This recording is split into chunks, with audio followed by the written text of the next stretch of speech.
I'll be switching over to my germs, ladies, computer. and some part of that Technicolor in between. Welcome back to more Majora's Mask. Alright. Let me go ahead and get my shit running on my end. In that case, we're doing Fire Emblem, actually. Or likely Pokemon Crystal. Get every... One of the two. Whichever I'm feeling. Alright. Okay, audio's good on your end, Kevin. Everybody can stuff. be heard. Yep.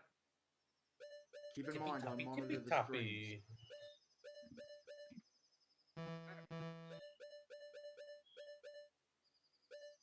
Okay, so I managed to at least drop down stuff with how it sounds on how it is on my end just a bit. Let's see. Yada yada yada. Alright, I think I'll be going back into the video with the current order. Okay. Start the virtual camera. Make sure you guys get to see what I'm looking at. Okay. There's the Discord stream of things, and now let us go live.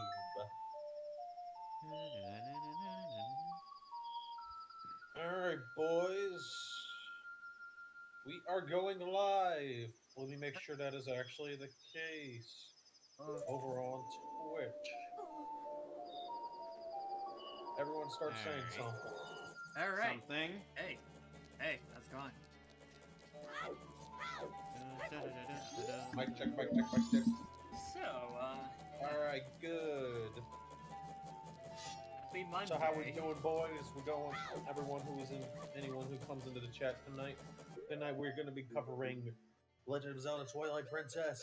We're going to be getting the Master Sword, and then we're going to be covering Arbiter's Crown, and we're not going to be stopping until this dungeon's finished. Because what are you going to do when Zelda Mania runs You know what? Jesus, the way that sounds, it sounds like one of those characters from Oh My Goddess that's played by Mark Thompson, Kodaichi Tamio. He's like, "You got that right, Mr. Morisato." Alright, let's go in here real quick and sneaky peeky like. Hello there, good sir. Let's get to work. Alright, So, yeah, we got this letter. Alright, so one other thing that we're gonna need to do for the curiosity shop is that we're gonna need to, you know, make sure we have a full amount of rupees. Stop the virtual. As in, we're gonna need the giant's wallet. To that end, we're gonna need to do the spider houses. Okay. Okay, Tony, audio's good on your end as well. Let's fast forward to Feeling a little 10 laggy though. PM.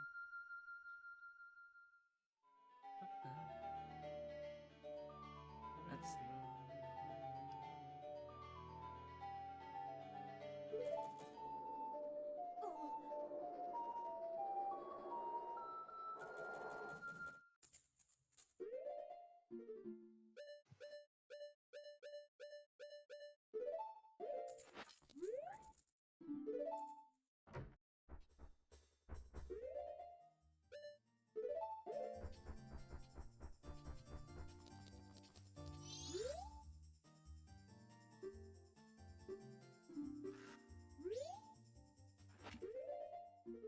Right, I gotta speak to her with this. Yeah, we're just gonna have to keep this all going on here. So, gentlemen, what do we got in the news today? let's see. Oh, right. So for the viewers and the chatters out there, there's been some interesting modding stuff that has came out about for Sparking Zero. I think I mentioned this back in the Keldeo movie commentary back on Saturday, that somebody went through the trouble to actually compile all of J. Michael Tatum's voice clips from Raging Blast 2 for Zarbon.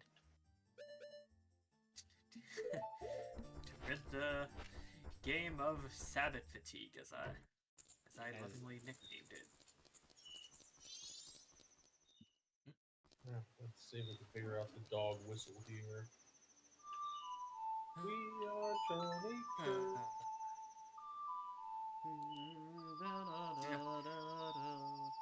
Gotta get my horse. Johnny Cage ain't afraid to die.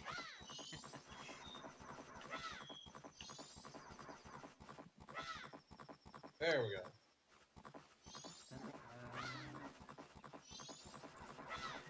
We got another dog. We got dog song number 4. I think next up is the Helm Splitter. Yep.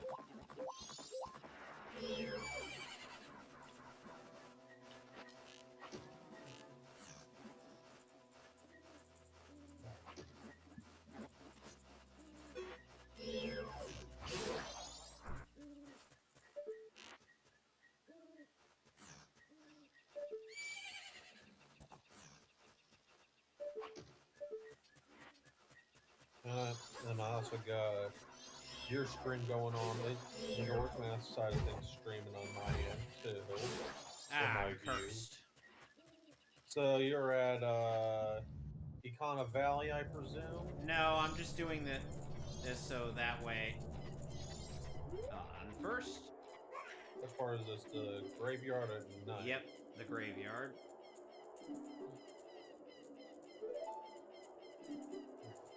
So I assume. Okay. So we'll have to go back to Hyrule Castle Town once we get the sword. Cover that sword technique. Well, after you get, and keep in mind after you acquire the sword. Ah, man, I really love the Lost Woods theme here, man.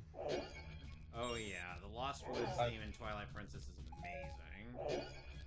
And I especially love it with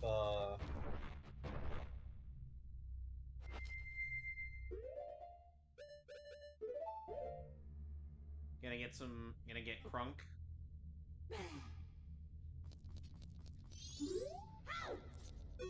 Oh, right. I think aside from that, I think I've been going back and rewatching Oh My Goddess, the 2005 series. That was voice directed by Mark DeRison, Mike St. Nicholas, and Sean Simmel. But I think for the second season, from what I heard, is that Mark DeRison ended up taking over for season 2 of that series. So yeah, for the final day gravesite, you have to guide not Dompe here to the various spots around here, and get him to dig up at least. Oh no. Oh no. Oh boy. Let's see. Yeah, so the other issue with the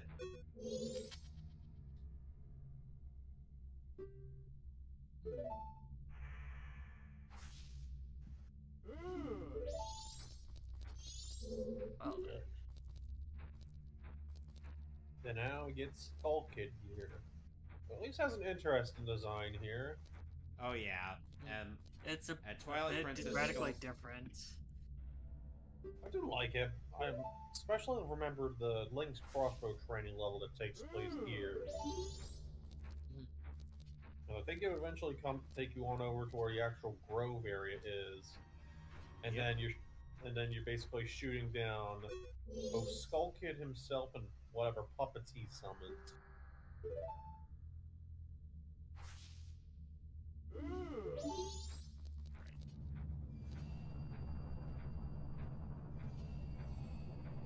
Well, I love the extra detail from back around the Ocarina of Time days where they would end up having where he'd usually end up having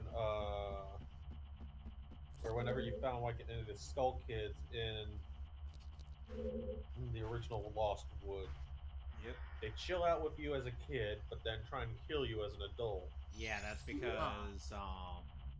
in lore reason, only They're only lost kids are kids. yeah. Sort of like a Neverland sort of deal. It's like how Peter Pan's a bit of a fucking menace, if you kind of think about it. I doubt you ever had seen the show Once Upon a Time. Yes, I have because my little sister was a fan of that show. Yeah, Peter Pan in that show was fucking evil, man. Yeah, and it's a wonder that in Birth by Sleep, when I say to say regarding Captain Hook, I'm like, if this were Once Upon a Time, you'd have a Link. Huh, that's... Why did I go off that way? Oh, Why? shoot. Let's see. Looking at Baki Hanma 2021 and Great, now I gotta get him back up here. weird. Yeah, dubbing for this. I'm trying. Studio Oculus to Dubbing Brothers. Oh my god, so much inconsistency. But I digress.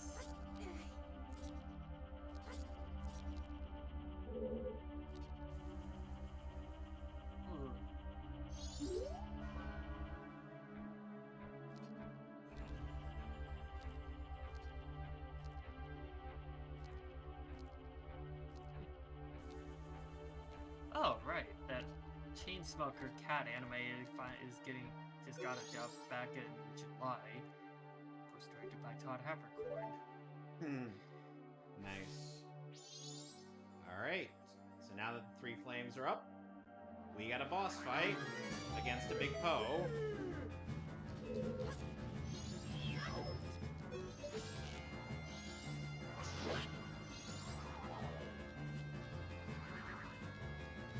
Oh my god, I'm looking at the additional voices. He was able to get Charlie Shetler. Holy shit. Oh yeah, we also ended up getting someone ended up dropping a big documentary on that legendary fella, Eat That Pussy 445. Oh, that guy. Yeah. Oh, And then at the my end, the only thing I've seen is like right at the tail end of it all with like Chris Hansen and talking everything. They end up assembling a whole bunch of people from the internet to kind of give their final thoughts. Chris Chan gets to make an appearance. oh, I'm sorry, what? Mr. Motherfucker himself. Oh my god, why?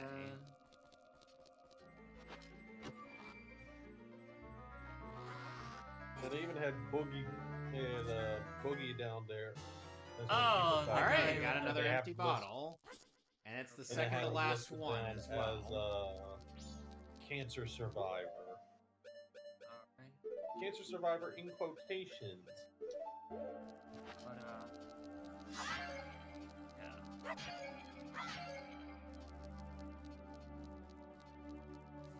I guess to, further, just to get back a bit on the more positive sides, I think I remember hearing a quote from Charlie Shetler. That he did enjoy anime during his downtime at some point.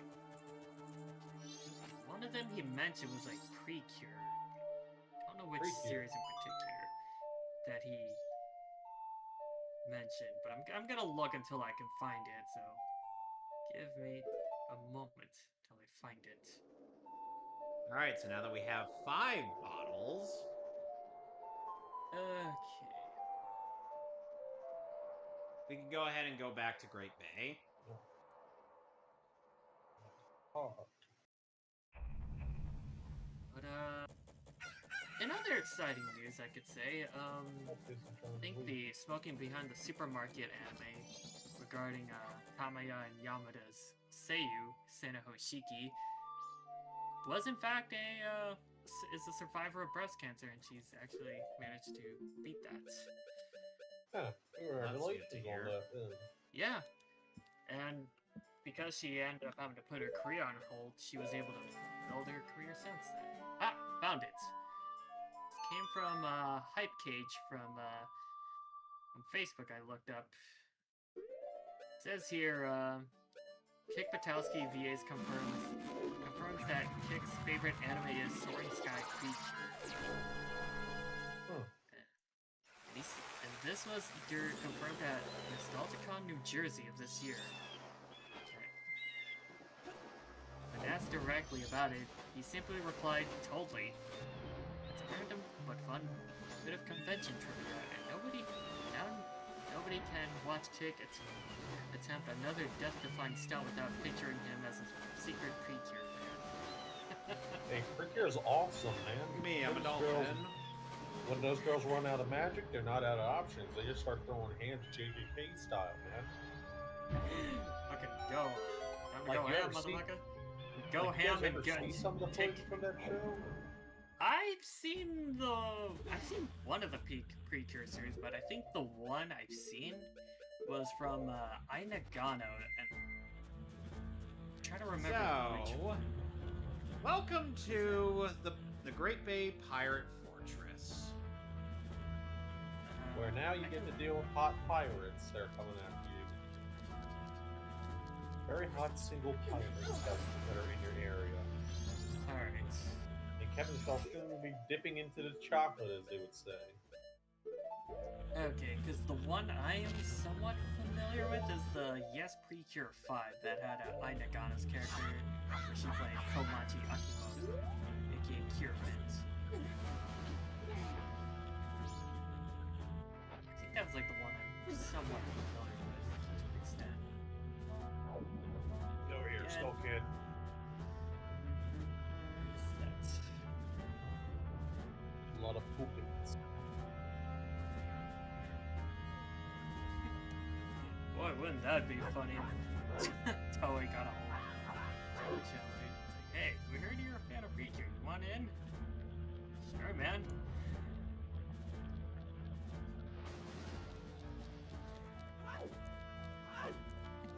So yeah, we're gonna need a mixture of the Zora mask and the Goron mask, and the stone, but more importantly the stone mask, because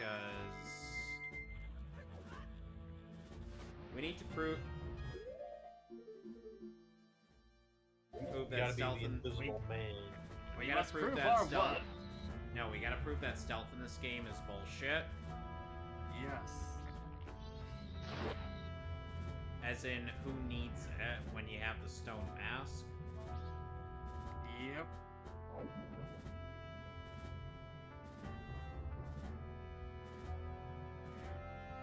So Damon, is video coming in all right on my stream? Yes. Okay.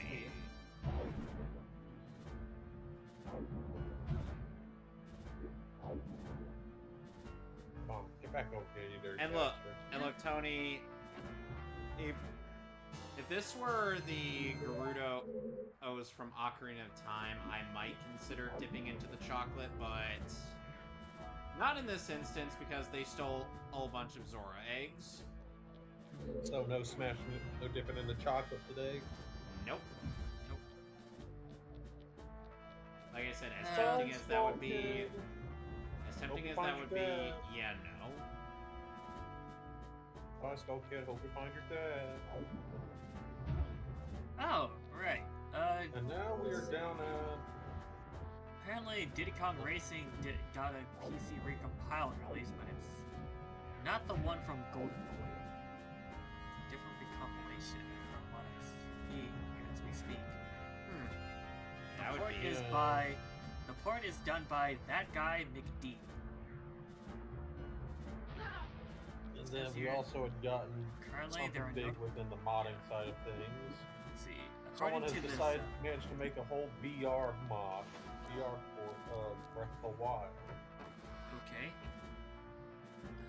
Some As part I of was me- saying, Some part of me wonders if if they ever do a if that if the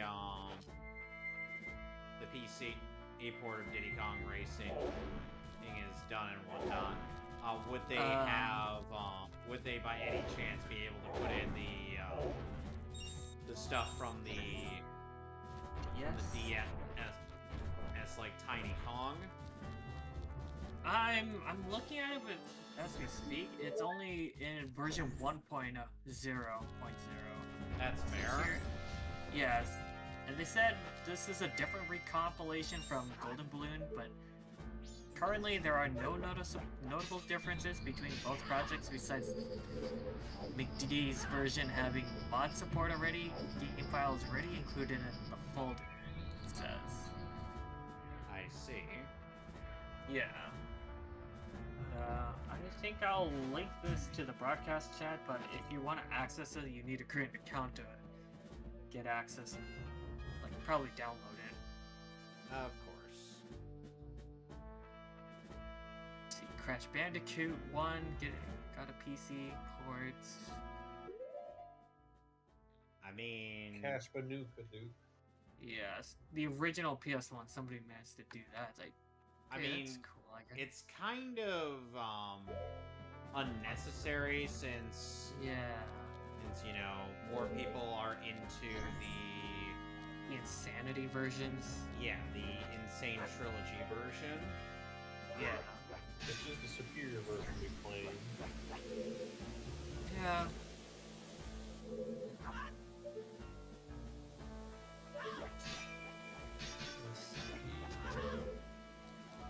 Bomberman 64.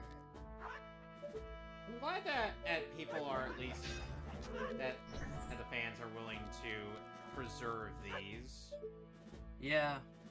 Meanwhile, all stuff like Nintendo and Sony are like, preservation? Yeah. What's that? Yeah. And then Xbox being like, hey guys, who wants true backwards compatibility with their old games?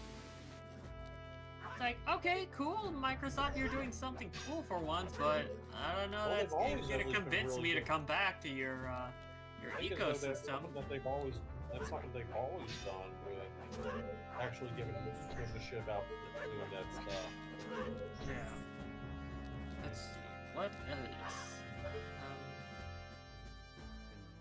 Alright, I'm gonna get the guide up for this because I want to get to the fun stuff. So, fun fact: initially in the 3DS version of this game, when you end up going through the pirate fortress, is you do end up having to do some stealth due to the fact that you don't get the stone mask until this area. Because the invisible soldier that I saved in Akana Canyon, he's here in this fortress in the 3DS version. I don't want Okay. You'd be surprised how much of that version I remember. Yeah. Again, who needs stealth when I can just boot them? Yep. And a boop. 1, 2, 3, 4. And a kame and a hame and a send him home to mommy. Yep.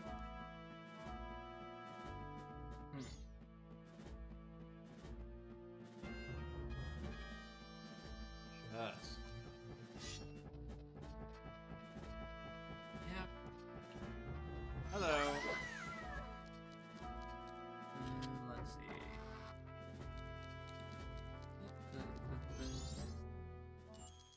see. Oh dear, there's a bee. It's not the bees. God. Dear God, not the bees. Oh, they're in my eyes. My eyes. It burns. Ah. Ah. Ah. Oh man, freaking Wicker Man.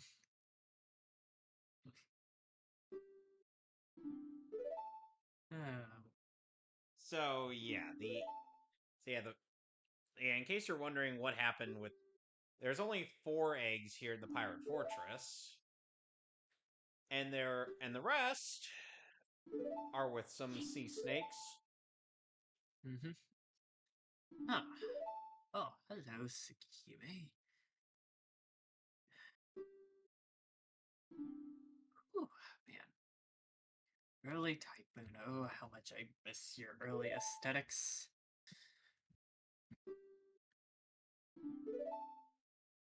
Better or worse? That is the question. Alright. It's actually funny, Tony, because like during AX, when I went to go one of those game import booths, yeah, like those original copies of Tsukihime run for a whole lot because they didn't make a whole lot of copies. It's like 50 How much does it or so. run now? I think they only made like 50 in total, and I think Alrighty. they go for like the triple digit, like almost like past 100 or 200, like more than that. Like Just the for the original, original. the original Yeah. floppy disk versions of those? Oh yes. Oh yes, indeed. Oh yeah, I remember hearing about the one thing that happened when It was like one of the early prototypes of those. where someone that was trying to get through customs and stuff, and then Yeah, and they just like destroyed it because it was like one of the few rare like early versions of the In game. case you're wondering, why didn't I just try to sneak past them with the stone mask?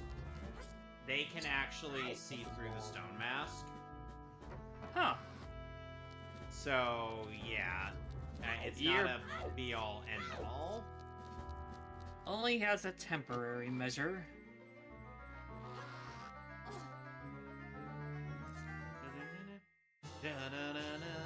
And now we get the hook shot. Hooray! there we Which go. in this now we can game- go team up whenever we want. Which in this game, unlike in Ocarina of Time, acts as both our hook shot and our long shot. Ooh.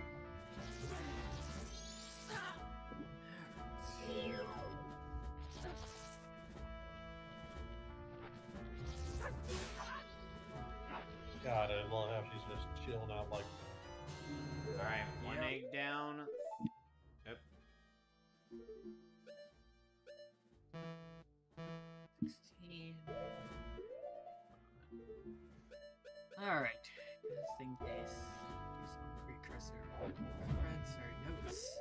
And then before we Taking. leave, we gotta pick up this. Apparently, there's a post soul we gotta pick up, Huh. which we won't be. Which if we don't do it now, you won't be getting it until we come back for Temple of Time. Yep. So make sure we get that done. We're right out here, where we had gone and met our little buddy. Huh. Okay. Looking at some of the notes to take for when we do movie 16. Ooh. Let's see. To say, Yeah. in regards to movie 16, it's like, why exactly did they have to make an entirely new Mewtwo? Yeah. I got Never no mind. fucking I clue. did not see this when this came out. You know what, Kevin? I think when we go, I think Wednesday we should just go watch. I should just show off that Kamen Rider movie before we get to Caddy, Okay. just to give you some sort of a Oh. palette filter before we move over to. Oh, right. Regarding Pokemon about your flavor. statement with Mewtwo, so according to one of the trivia bits from movie 16, and for the viewers out there, I will bring this up when we eventually do the movie proper. So apparently there were plans for the original Mewtwo to appear, but guess what? They were scrapped due to legal issues with Takeshi Shuta's estate. Prevented them from bringing him back. Did he pass away or something? Oh, yes. I think he did in 2010, October 29th. Okay, so Lag is still used like Okay. Am I coming? Okay, I should be coming back, but I hope I am. But actually, let's see. In terms of when... Oh, okay, so yeah. Movie 16 came out in 2013, July 13th. So, it had already been 3 years since he had passed away. 2 to 3 years since Shooter passed away. Yeah, looks like the lag ain't gonna be fixing anything on Bible then. Yeah. Oh, yes. And it is, as of then, it is the last movie up until The Power of Us to keep its Japanese soundtrack in the dub. Because of course. Yep. Yep, and by the X and Y series and movies, it's all downhill from here. Like Yamcha. I don't know this Yamcha, but it sure sounds disappointing. Okay, so drop it down now. See if that fixes it. Nope. So some would probably be wondering, why is it that we're getting in, you know, standard dungeon items in this game in around random locales as opposed to, you know, actually getting them in the dungeons proper? Well, that's because since there's only 4 dungeons in this game, all of the dungeon items, as you've seen, are allocated to arrows and magic arrows.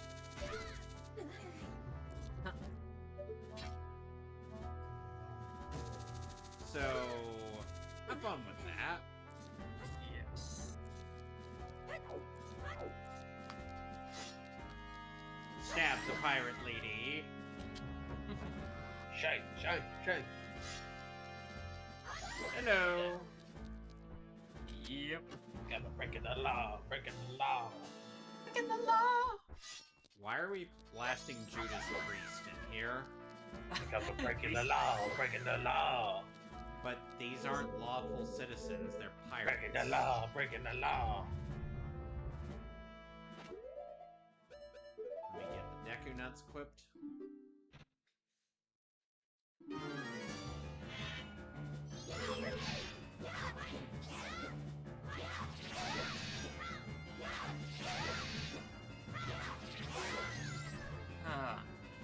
Okay, the good thing is that, Kunihiko Yuyama, who has been a mainstay for Pokemon, has confirmed the locale for the next movie.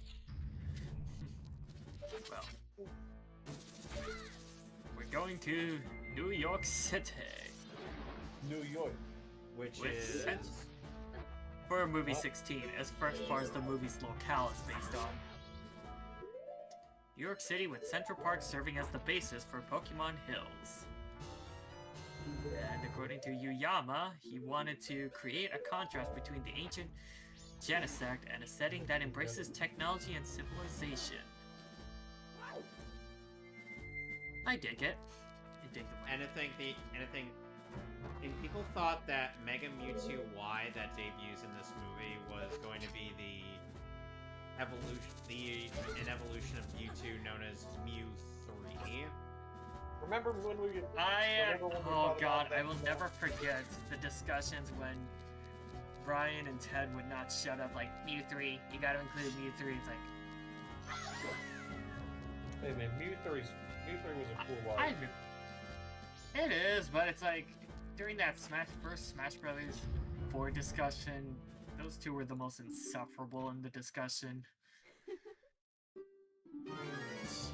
So we gotta talk to their master. And this is coming from someone who is a former fan of Brain Scratch. Same. Hey, Alex. Hey, Stang. Hello. Welcome, Alex. So, as you can see, I'm almost done with the Pirate Fortress. I have stabbed the pirate ladies. So, Alex, what are you will be playing for tonight? I presume Deltarune. Or Deltarune. I thought you finished up the last song. No.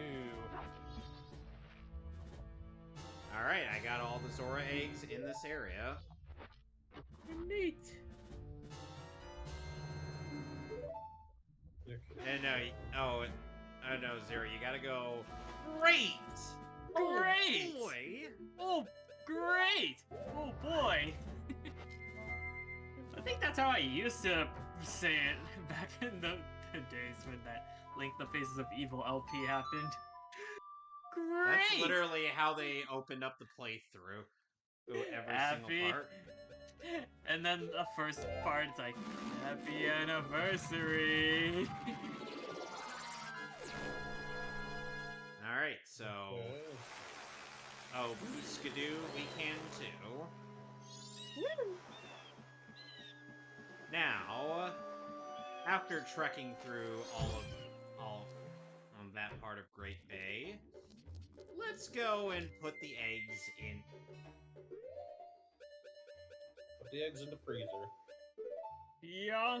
Just like Alexandria Ocasio-Cortez. Ah ha ha! Ooh. Oh, AOC, right. So, Stark, are you planning on doing the secret boss tonight? Probably not. I haven't even started going towards unlocking that. Yeah, it's just finding all the pink coins are all over the place. By the way, I assume that you had seen the new newsletter that Toby had dropped lately. I haven't read it because I'm not done with Chapter 5 yet, but... Well, apparently... So you're pretty much going to be taking your time with it, or are you still probably going to just showcase it through on Right. stream? I do whatever it takes to get it done. So you're going to probably play through So it here- all on stream, or kind of do a mix of both? Like, play it on stream and do the other half on your, off stream. You know that, I- right? No, because I only... if I'm playing a game on stream, I Yeah. only do it on stream. Everything gets streamed. Oh, okay. Well, I was more so thinking if you did RPGs, but to reduce the grinding. Yeah, There is no grinding in Deltarune. Ah, okay. Well, Alright, it's so not, let's It's go. not like Undertale where grinding is... Also, grinding. If you're doing grinding in Undertale, it is mandatory that you stream all of it because you're a fucking monster. Well, in some cases, sometimes I would even have to show the process that, yes, I will be going through extreme lengths to at least stand a decent fighting chance. Alright, so now we're gonna do the Stream? Ocean Spider House, Pokemon games. which yeah. by proxy also means that we're gonna be doing the Swamp Spider House. So Kevin just Neat. got done raiding the pirate lady's eggs. Hopefully he left as many of them fertilized as possible. Hardy Heart, Oh. very funny. It's weird. It's And the weird, moment I Stark. start the fucking stream, Yeah. I lose audio. Yeah, Oh, it's that's like amazing. Hello, yeah, I ladies heard and it. gentlemen. Welcome back to the Mehcast, and oh, what a motley crew we are. Today, I'm playing... Yeah, because apparently you Oh, lost a bit of yeah, audio Deltarune. just before that. I was like, Unplug here, bear with me for a second. Yeah, see, I don't know what causes this anymore. I don't even know what causes this now, because... Like, yeah, my microphone was still getting picked up, yeah, it's like, and you leave it plugged in. OBS can still hear me. OBS can still hear you guys, Yeah, but I couldn't hear you guys. that's so And weird. It's like, Okay, now I can't hear the game. what? Is it the Riveting. wires? Like, I would not be surprised if one of the wires. No, it's not the wires. Okay. What the heck is fucking it up? A software problem. Ah, Either riveting. it's either a software problem or a Focusrite problem. Well, Alex, look at it this way: next week's game is more Mario Kart. Yeah! Yeah.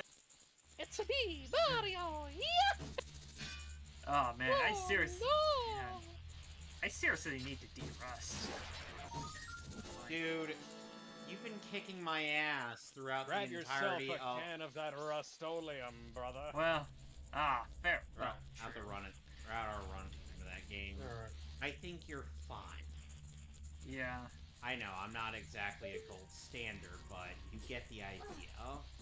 Yeah, it's always generally the fighting games I always had to de-rust on after, like... And you kick my ass at those too! Which one? Smash Well, Brothers! And Marvel Ultimate, and Ultimate Marvel vs. Capcom! UMVC 3. Yeah. Like, Well, you then should again, see that- our streams of that, and the only reason the guys got pissed off at me was because I was playing Wolverine and going, Swiss cheese! So what I Well, I would have probably just. Well, hey, Virgil and well, be like, Well, do the- Tony, to be fair, I actually I know how to utilize Wolverine effectively and not resort to Swiss cheese. Oh, spam. So, there's that. And this was before I finally decided to adopt playing on arcade stick. I ended up upselling my soul to the devil. Virgil. Yep. Nah, man. I'm I'll play completely Virgil. motivated. I'll play Virgil unabashedly, man. He's awesome. No, here's the thing. We know that. At the point of... The thing is, Virgil is the most overpowered character in the game, aside from Zero. Yeah, And pair him up OG with Dante Phoenix. and I'm Doctor. just standing Well, here. pair him up with Dr. Interesting Doom way. and Dante, you would end up with the most Wow, that potentially is... most overly busted team in the game. One of many. Susan, that is the not thing that you do when you give a flower to somebody. You do not throw it in their face. And to add a bit more cool factor to Virgil, let's have what's that? Let's get that Dear God, the voice Susie, actor for are Sanji we from ever- One Piece to voice Virgil. Yeah, let's get Hiroaki Harada. Harada! let's get Also- Sanji over here to voice Virgil. The thing about Yeah, you don't like your Harada's voice... salad? Yeah, fuck Yeah. you. The thing about say? Harada's voice as Virgil is like, it doesn't really have like a uniqueness to it as It's just for like Dan South. Yeah. Like No. The thing Oh, is- as in Dan Southworth has a very distinct voice for Virgil that had evolved by Devil May Cry 5. Susie, I have to level with you. My boots Yeah. are rusting. I think my first impression of Hirata as Sanji was that Virgil was like, oh, basically Sanji if he were kind of a bit evil-ish and smuggish. And this isn't like how he's been like a mainstay voice for a character like Leomon No. from Digimon. No, Because Well, he's him also- and- There's absolutely no way that it'll ever work out between you and Noelle. You should spend the rest of your life with me. But yeah. Well, then again, it's like Yeah. I know he's capable of other roles. Like I know he was Kotetsu in Tiger and Bunny. Really, and even Yeah, got to speaking cosplay as his of, character. That series. And got to star with Masakazu Morita in that show.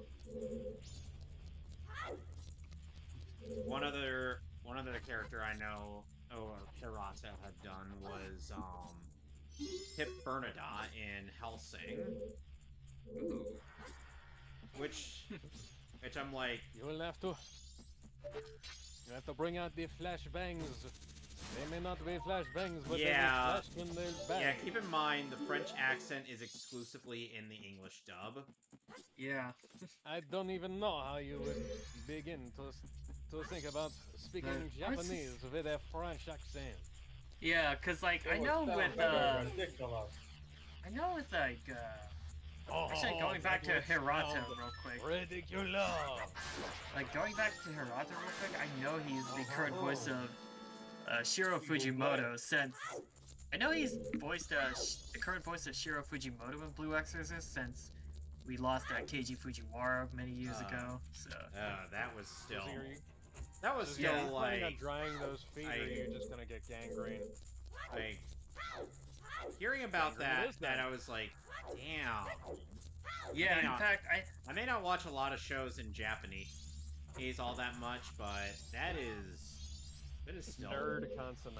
Yeah, By it the was way, even hard. Star, if you Yeah, want it to was do even the final heartbreaking. boss, do the secret boss. Make sure you at least leave a save right in the last area. That way you can start backtracking. But yeah, no, it was really heartbreaking for the Sengoku Basara fandom when they found out they ended up losing Keiji Fujiwara. Because I know one of his roles in Crayon Shin-chan, where he plays Shin-chan's dad, that role ended up going to Toshiyuki Morikawa. I'm surprised that I'm still impressed that Kirk Thornton, who is Shiro Father. Fujimoto's English voice actor, is still active in voice acting, Yeah. since he is getting up there in age, and yet he still has a strong voice. That's a lot of people these days too. Yeah. I think like Yeah, but Kirk Thornton has been around for a long time in terms of the voice acting industry. yeah, he pretty much. And hell, I've seen somebody do like a KH voice comparison for Psyx, and they've outright kind of said like, yeah, Thornton sounds way better. Or just partially due to the fact that the Japanese counterpart for Psyx was inexperienced at the time. And his seiyuu is Ginpei Sato, who's Jin in Samurai Champloo. Hey, another role played by Kirk. Yep, so it's a role they share. And judging from Ginpei's voice acting roles on BTVA, yeah, I think Samurai Champloo was like one of his first of many roles. Let's see. Gonna put this on. And now we go to the desert boy.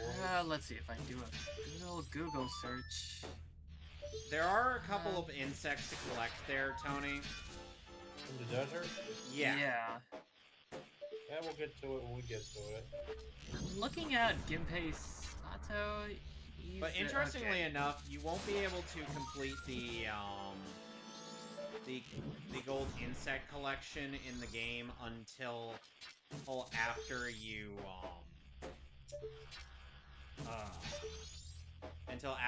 clear out, until after you get to Temple of Time. Alright. Yeah, I'm looking through Ginpei Sato's work. Yeah, he's done a mix of both voice acting and on-camera work. TV dramas. Yeah, that about checks out.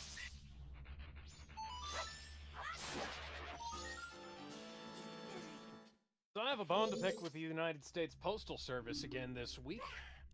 Did they fuck up your order again? Okay, so as, you know, I ordered a Seth Morrison Deluxe 2716 distortion pedal a while ago.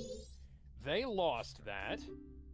Had to put in a whole claim about it. Eventually got my money back. Thank fucking God. Thank you, Reverb. Special shout out to Reverb customer support for being very, very helpful with the situation. And forgiving, it seems. Yes, and my local postmaster for giving me a letter that I could give to Reverb saying, yeah, they lost my stuff. So that was fine. That wasn't the local post office's fault that it got lost. What is my local post office's fault is that I had 2 packages delivered today that had dish detergent on the outside.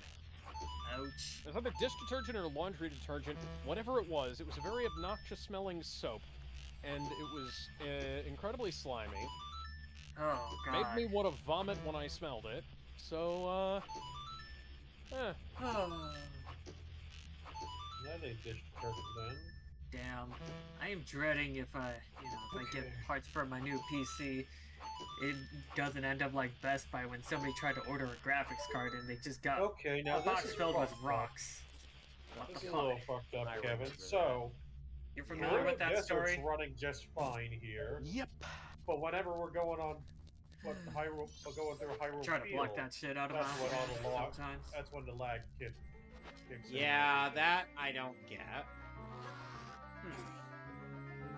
Because if it's another open world segment like this, you'd be normally seeing the lag that I've been experiencing going through Hyrule Field, right? Right.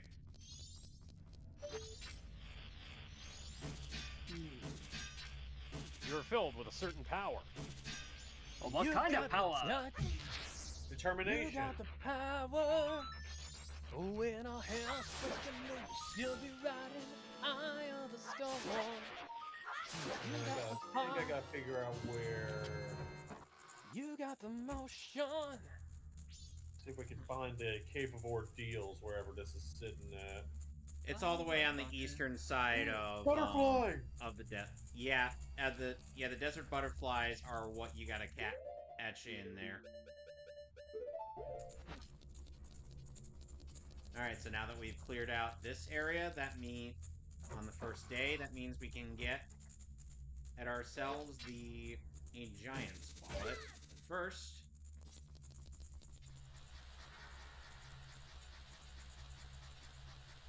Do I think? come on, Link, you can make it. You have the bunny hood.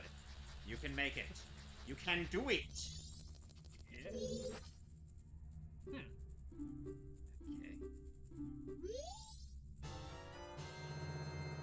Yeah. So Link's crossbow training had a couple levels that took place here in the Gerudo Valley. There's the first one where you're taking on an army of Stalfos, like right in the first big level that you're doing. Introduces you to the game's mechanics. Speaking of which, Tony, And you could also like shoot like green Stalfos that would give you a temporary machine gun boost to your crossbow and shit. It was pretty awesome. So you just start mowing them down. Yeah. So if you're gonna be streaming Link's crossbow training, how the heck are you gonna be doing that on emulator? Like I know it's like gonna be a lot of like ways to figure out how to get that working. That's the neat part though, if I ever decide to do that. I'm gonna be doing that shit on my Wii U. We got the Elgato work on that shit, man. Sweet. As I already had shown off during my Rabbits Go Home stream. Yeah. Okay, so we gotta figure out Alright, so now we gotta go all the way to Pinnacle Rock.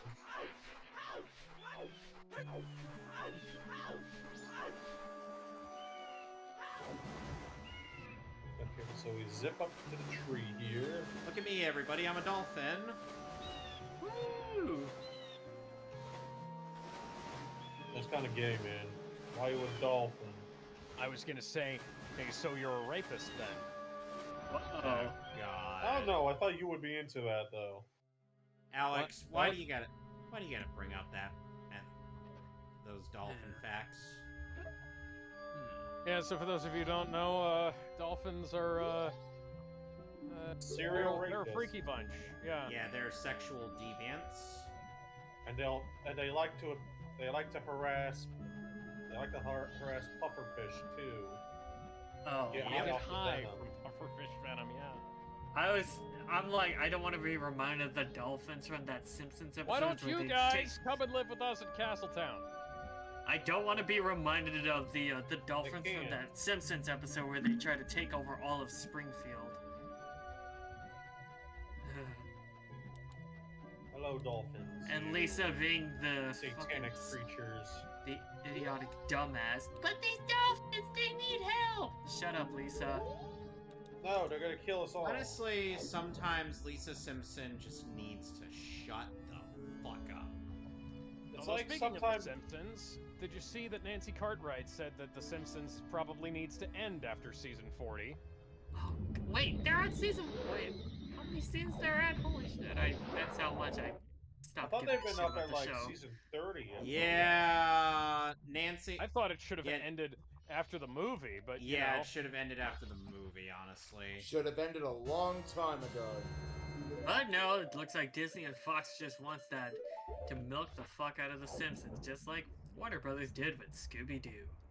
In the It word, used to be good Did for the with first Scooby Doo episode. is though. currently doing with Scooby Doo. this is Yeah. before Disney though, because they've been doing it for years. Like how Nickelodeon will refuse to end SpongeBob and will make the fuck out of it.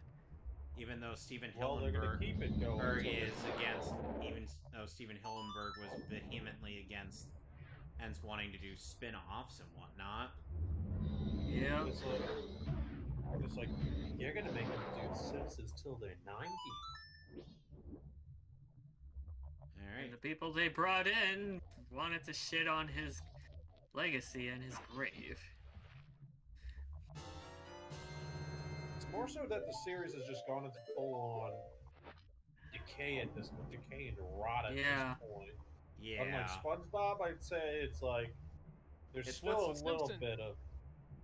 Simpsons is never going to come back because one, the writing, you can't fix the writing at this point. Yeah, a lot of the And- original mainstays that made The Simpsons great kind of have went on to go do other things or just left the show entirely. And for a completely different thing, the voice actors are to the point where they just can't fucking do it anymore. Especially Yeah. Julie Kavner. Oh Exactly. god, she Martha's probably voice took sounds the rough. most. Her and Dan Castellaneta both sound like they're about to keel over in the studio. Yeah, in fact, it got to the point where Dan's Homer and Abe Simpson, they just kind of bleed into another ish. Yeah, and what's his name? Harry Shearer plays Mr. Burns. Is Yeah. older now than Mr. Burns was when Mr. Burns was comically old. Yeah. Ooh, how the tables have turned. The tables have turned now, Smithers. Oh, how the horns tabled. You I mean think- how the tables have turned, sir? Oh, I the know table. what I said, Smithers. One of my favorite Mr. Smithers quote is from The Simpsons Hit and Run, where he's like, "Are you ready for fun, fun, fun? Are you ready for fun, fun, fun?" I always love quoting that. So, So time to get snippering. yep. Now that we've taken out all the sea snakes, Hooray! these seahorses can hook up.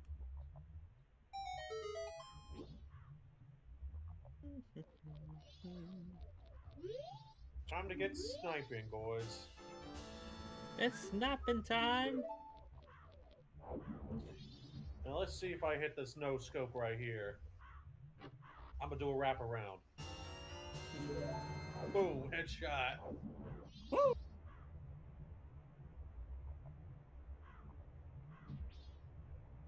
So one other thing I ended up finding out from Discotech's website is that they're doing a full Blu-ray release of the entirety of Lupin the Third Part 2.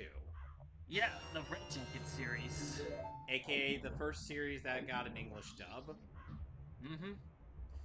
And I believe for the Japanese side, that marked, I think where Eiko Masuyama, the second Back over voice here, of Mr. Fujiko Moore. Mine, got to take on the role of Fujiko proper after the Lupin the Third pilot.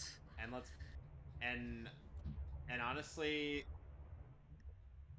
it's kind of hard to imagine. I love writing the boars. It's kind of hard to imagine in Lupin on the Third's dub without the likes of Tony Oliver, Michelle Ruff, Richard Epcar, and Lex Lang. Don't you love writing the boars in this area, man? Yeah. And though I get that Dan Lord Yeah, and is probably thankfully not voice I acting, had a pretty lengthy. and though Dan Lord was probably not doing voice acting anymore, or let's be real here, he was one of the best at voicing Lupin. You guys ever watch the 3D CGI Lupin movie? Oh god, I saw clips of that, and I have to be honest, Doug Erholtz is a great successor to Dan Lorge.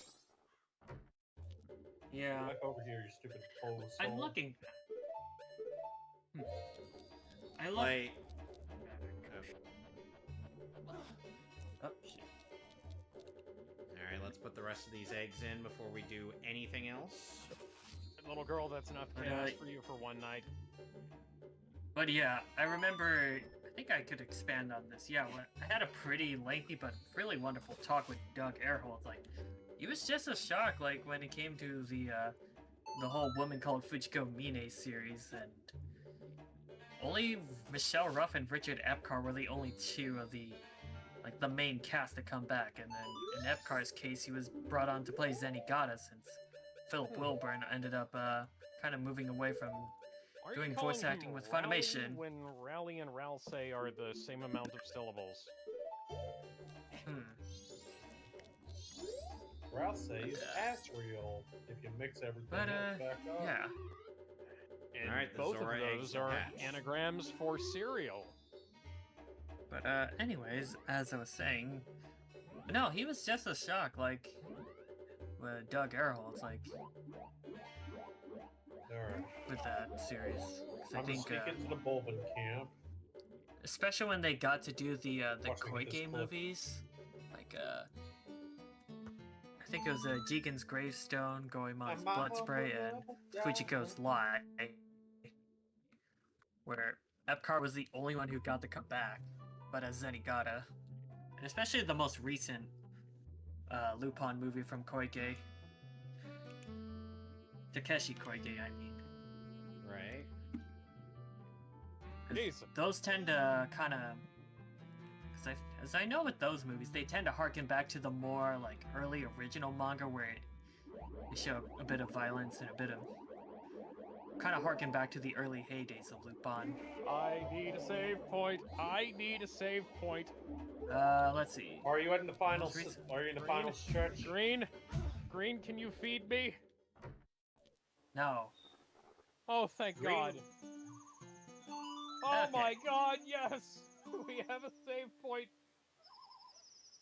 The most Thank you. recent Lupin movie is, okay, The Immortal Bloodline. I believe that one's the Lupin-focused movie.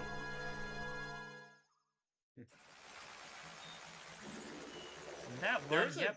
There's a joke in the dub of Lupin of the Red Jacket Lupin the Third series where after Goemon takes out a monster from the inside, he's like, oh man, I left my wallet in there. So cute. But, okay, I'm looking at the cast for the Immortal Bloodline movie. Yep, Keith Silverstein, Christina V, and Dan Warren and Richard Epcar were brought back as their usual roles, but yet interesting, Lex Lang is the only one who got to come back to voice Goemon in those Koike movies. Dunbar Great. Goemon? No, No. Goemon Ishikawa the 13th. Ah.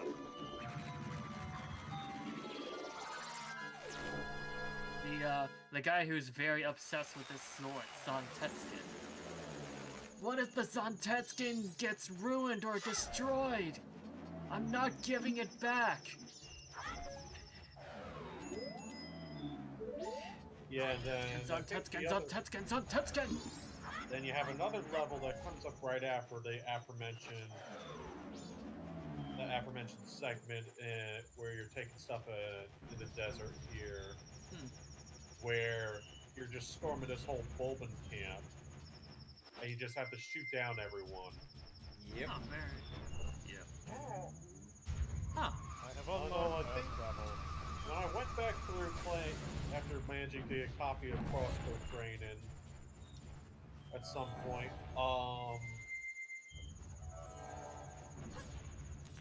that's when I ended up managed to at least I lost the old years ago, but managed to use Game Shop.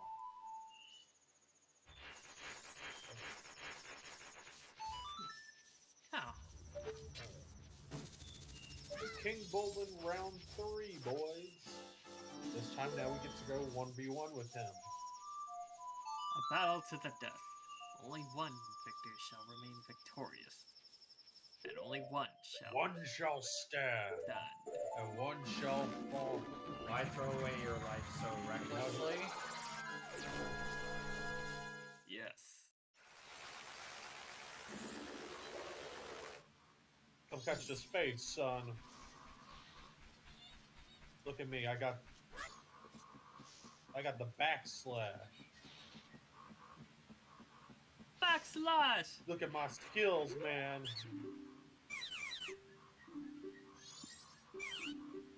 Look at my skills, son. No damage. You need to give him a chance. Let him get up. Let him get up. Are you telling me I suck? Yes. I think you might be telling me that I suck. Us.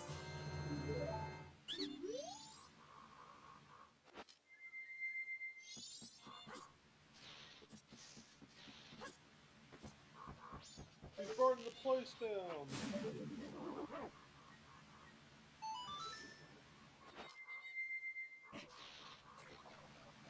Come on, Piggy. Let's see. Piggy. See, as far as Get over here. looking at Damage is worth it. okay. Pain is temporary. Glory is forever. But at what cost? It's as I said. Come on, Piggy. Pain is temporary. Glory is forever. Yes. Here we go, Piggy.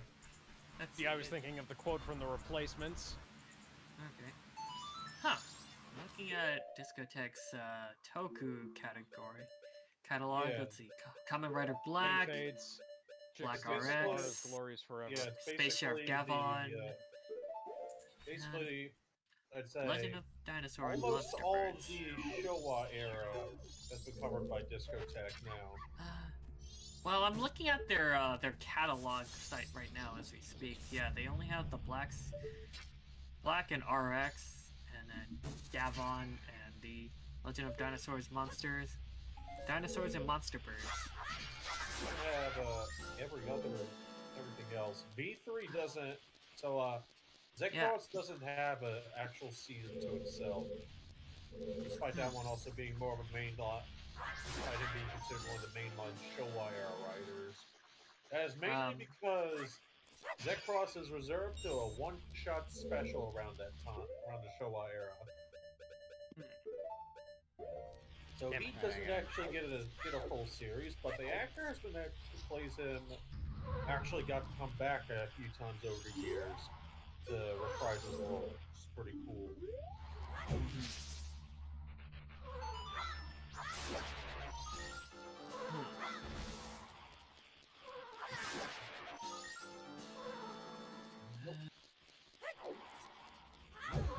There we go. And now we're in one of the coolest dungeons in the entire game. Hey, Sonic! Hey. Hey, how's it going? So Pretty Sonic, good. since it has been officially a week since we... The Bentley Crew embargo is now open. Yep. Spider-Man Right, the time. Spider-Man movie. Yeah, So... How we feeling, boys? I liked it. Yes, I like the movie too, though at the same time... Now that spoilers are officially on the table, let's discuss the elephant. Well, I'd rather wait until we discuss the whole movie first and then deal with the whole thing. Right. I always had a problem with the MCU Spider-Man movies being heavily reliant on other stuff and not ever having the balls to just do a good old-fashioned Spider-Man story that feels like it. Like, this feels more like in line with some of the old comics where it's like, where it would sometimes feature like some of the old other heroes and everything. when people forget that the very first issue of Spider-Man's solo comic was him basically begging the Fantastic Four for a job. Yep. Yeah. We it's literally like- read that comic years ago. Oh, wow. Yeah. And plus, considering the fact that, we live in the MCU age with so many goddamn heroes. I mean, someone's gonna probably ask that question of where the hell is this hero when this shit's going down. And now, in terms of, we're not talking about the mutant. What do you mean? Yeah, we don't. Sonic, we don't know if they're considered a mutant yet because we haven't established. She's an inhuman. She's an inhuman. Well, they kind of totally already inhuman, established guys. mutant. They at least teased things towards mutants at the end of Miss Marvel's show. Alex, so, are you sure that she's an inhuman? And because I might need to rock a wiki on that one. She's a mutant. No, she's a mutant. Yeah, that's what I just said. She's a mutant. Sonic, you know what I referenced there? No, I don't. One of Deadpool's win quotes in Tokon. Dude. Deadpool says that at Miss Marvel, and then he's like, are we sure you're still an Inhuman? I might need to rock a wiki for that. You spent an afternoon just searching for quotes for the rest of the day, didn't you? No, I didn't. And it literally popped up in my feed when since Marvel Tokon was trending after it came out. Yeah. I didn't search it up. It's just Deadpool. I didn't search it up. I said watch the vid on that. Yeah. Where essentially Tokon has Deadpool making various Marvel references and oh god, not the Scarabs. Callbacks to Tekken, Capcom, and SNK. Basically, Deadpool is the reference man in that game. Except here, just I need the bike. Him riding Ryo Sakasaki's bike from Art of Fighting. Yep. There's a lot. Yeah. Also, the iconic Vicky's we're talking about Marvel anyway. I might as well just do Tokon's theme instead. Okay, so yeah, the movie kind of has Peter just going through his day-to-day stuff of beating up a bunch of bad guys, including Tombstone, and unfortunately, that means we can no longer have the iconic scene from Spectacular Spider-Man where Tombstone beats the ever-loving shit out of Peter. Although I think they had gotten the same guy who was Tobias Whale in the Black Lightning series to play. And which despite a small that was a pretty which is good like, I'm happy because he's the perfect role to play Tombstone, but I'm not sure how I would feel about how they handled his design though. I mean, Tombstone's literally just a pale dude with sharp teeth and sometimes a business suit. Not just a pale dude. He's a guy. I think he's usually a guy who has albino too. Yeah, he's pretty much. Well, it depends on the basically he usually has hardened skin. Which is basically Tobias Whale's character in Black Lightning too. Kind of follow the same thing. I mean, I'm glad Tombstone got mentioned, though. I mean, Tombstone is kind also of the a Hand. D-list character. Also, the Hand is... The Hand had been rescued from Netflix jail. To be honest, the only time I recall seeing Tombstone was in Spectacular Spider-Man and the animated 1994 series, but it's about as much as I know by seeing Tombstone in animated form. And Tombstone, back in the first episode of Spectacular Spider-Man, was voiced by Keith David, and the rest of his appearances would be voiced by Kevin Michael Richardson. Huh.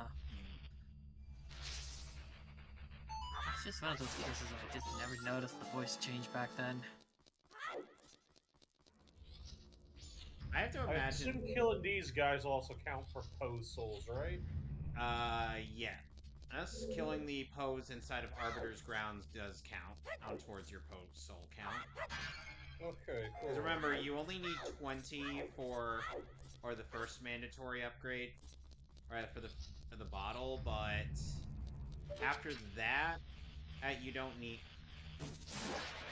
After that, it's purely optional if you want to go for the remaining 40. And as I said before, or if you're going for 100% completion, Remember, you guys, take it slowly.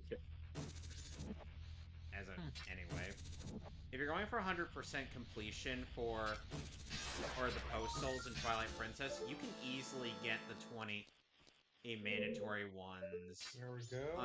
In before you even start Arbiter's Also, you Ground. probably should be doing it. Okay. There we go. So we got ourselves. At any rate, piece of hearts here.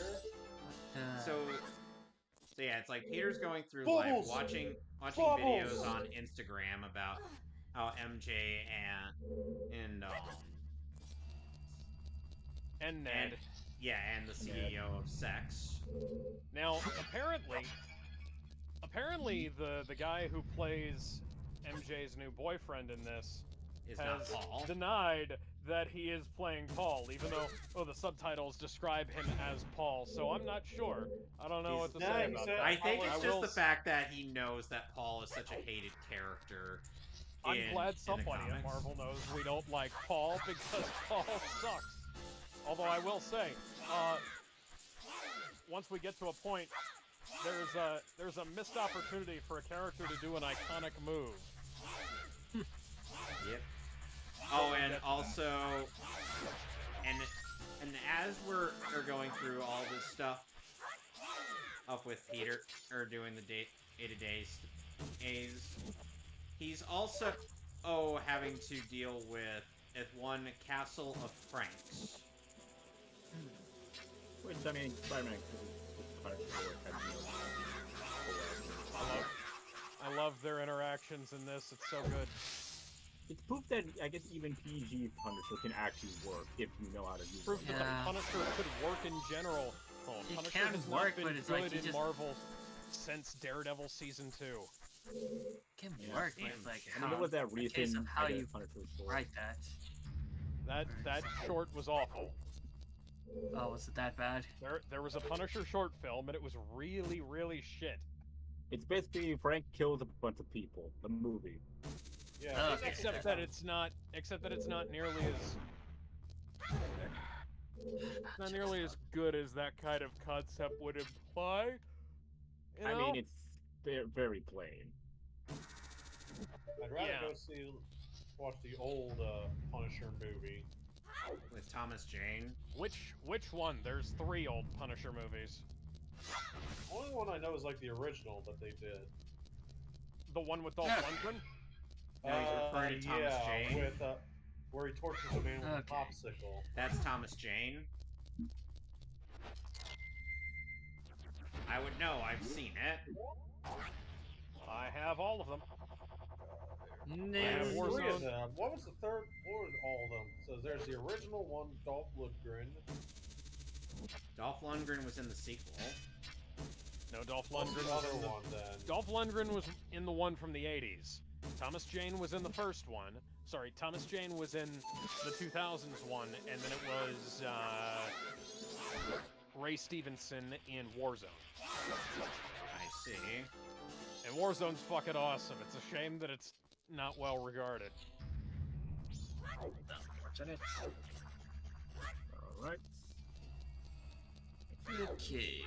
Now, Aside from that, I'd say everything else. I'd say this is the best of the MCU movies. But this, I mean, how a modern lot day. of stuff is here. well, That's it's not all. saying a whole lot, though, because Spider-Man Modern day. has had...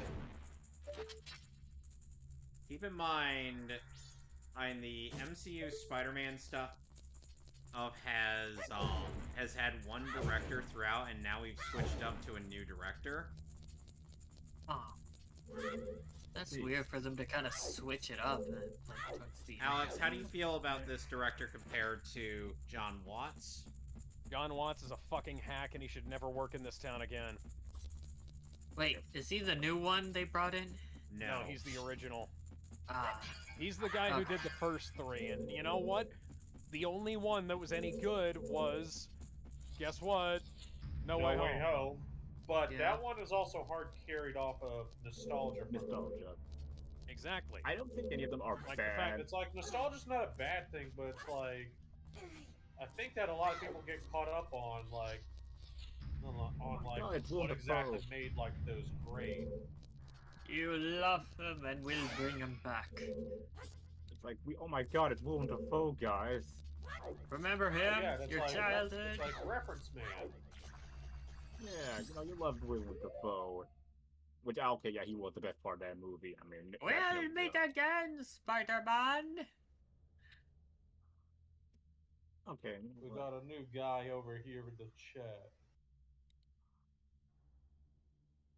I mean, I already finished The Amazing Guardians, but I could always just redo that Got a again. Mr. Fella who came pulled up here in the chat, Mr. Max Sire. I don't know who the fuck this is. I don't. Well, I hope if you do anything bad, I don't just know. hope he kind of stays out of trouble. Is what I'm getting at. All right, starting the stream on my end. I think the link on my thing should still be in Shameless Christopher Plug. Robin Dreamer, you have fucked up my plan. Not sure what my plan was, but you fucked it up. He found So a did way. anybody watch that documentary about EDP? No. I no, saw the tail end I would like of a it TLDR of it. Okay. I saw so the tail end of TLDR it is with Chris Chan making an appearance at the end. yeah, he's not the only Chris who makes an appearance in that movie.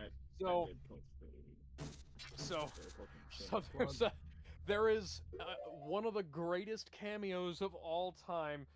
The original pedo hunter, Chris Hansen himself, shows up in the movie, and he says outright to EDP's face, because they are face to face in this, sitting down in the same room. Chris Hansen tells EDP, you know, if my team had handled your sting, you'd be in fucking prison right now. And EDP is just like, yeah, but you didn't handle my sting, and I'm not in prison, am I? I was like, oh. Not something you should say. EDP admits to so many fucking crimes over the course of this. Not least of which being that he says that one of his idols is Andrew Tate. Okay, what? Andrew Tate and his brother are He also stupid says cucks.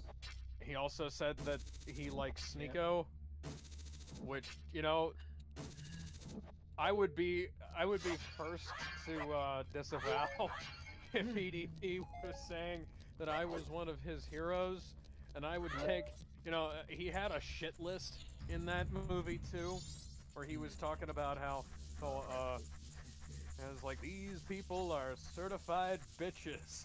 This is EDP's certified bitch list. And he's not like on one of them. Oh god, Boogie was interviewed in the fucking documentary. And as a cancer survivor. yeah.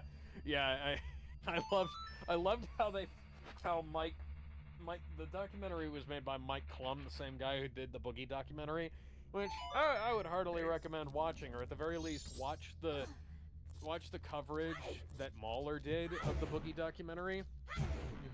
Because Mahler censored the Boogie sex scene that happens partway through. As an unnecessary sex scene. Okay. Thank you, Mahler. Thank you, Mahler, for not subjecting me to Boogie and his girlfriend fucking in the bathtub. That's just fuck you, sounds Wolf. unsettling. Fuck you, Wolf, for not censoring that when you did the highlights clip. Oh, dear sweet. I don't think we want to imagine what that looks like, man. Seriously, Wolf, I love Trust you, me, buddy. you do not want to know. Back in the day, you were my favorite EFAP host, and I still love you. But dear God, oh God, that was diabolical. Oh, speaking of diabolical, there's just so much shit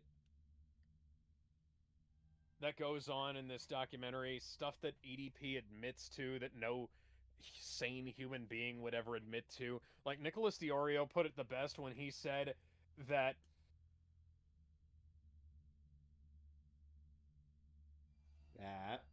Alright. That, yeah, go on. Sorry. He said that it reads like a suicide note, and he's right.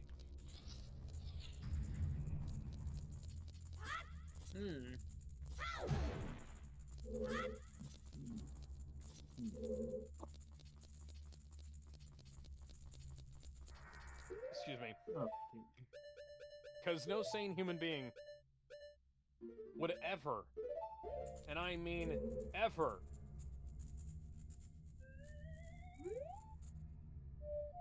admit to the kind of shit that EDP does.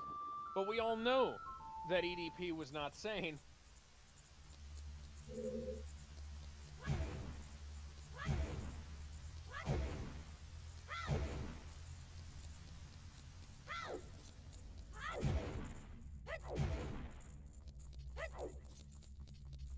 Alright, I'm just trying to figure out where the last spider is.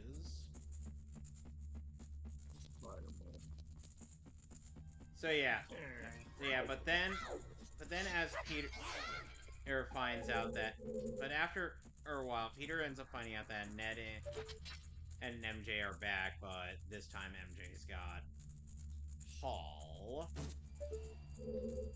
I think that might actually be Harry Osborn. You never know. I mean, it could be anybody. All the douchebags. I kind of hope he's Harry, because while race lifting Harry with the guy who played Ezra Bridger in the which one did you get done with, Nick? Technically, I already did Amazing the Spider-Man story mode off screen, but I might as well do Samurai Outriders now.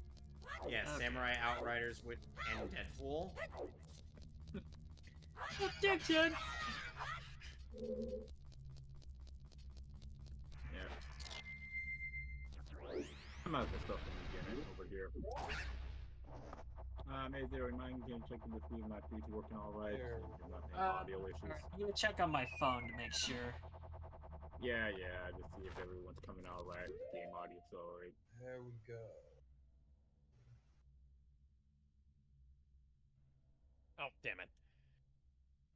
Yeah. But yeah, since all that news, since game audio is coming out just fine. Since Peter in a kind of a frenzy. You can hear yourself. And I think so, yeah. He starts mutating out of stress, and guess what? We got the fucking organic labs again. Oh, there's that character from the X-Men animated series. Yep, the Shi'ar. Yep, we're at the Shi'ar. Oh, and also Peter is actually... Peter kind of crashes out mini well. Needless to say, he does not take kindly. Although I feel like we're kind of missing over some steps since we kind of forgot about the big action scene with the tank. Well, yeah, there is that whole thing with the tank, and we find out that an old lady hijacked a tank. What's up with that? What's the deal with old ladies hijacking tanks? I mean, it's crazy. And then the old lady's mind decided to go to another person, and then another, and then another, until it leads to some chase where Spider-Man has to chase, I guess, dispossessed. It's like some sort of something out of like JoJo or something. That's like the equivalent of Captain Ginyu swapping minds. Kinda, yeah. Yeah, except he can do it with no not really. It's more like except there's like no cooldown with the mind swap. And as we find out later, it's less of more like projecting in a weird way. But we'll get to that when we get to it. Until they'd be on the rooftops and the person this mysterious figure tries to get into Peter's mind, but I guess either main character juice or because of spider sense. Peter's brain is too fucked up, and he has too much trauma. I don't know. Best way to say it, spider sense. I'd say yes. I'd also say that if it wasn't for the fact that trauma. If it wasn't for the fact that I haven't published that yet, I'd say that somebody's been reading my Discord messages. Alex, you barely send me anything. But then they had an exchange, and then our mysterious figure. Yes, Kevin, I'm talking about the thing that I wrote for Thunderbolts. Yes.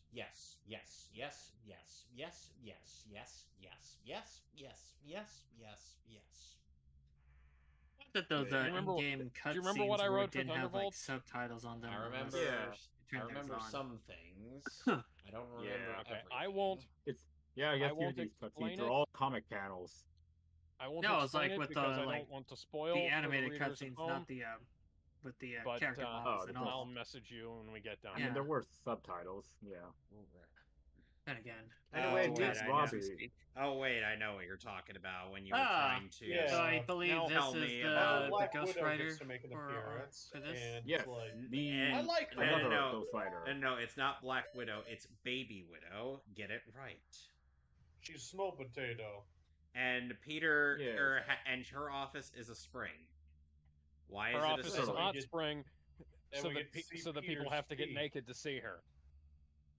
Also, hey, they And- reference Spider-Man without just the what mask reason it- Spider-Man. For what reason is Basically- it there?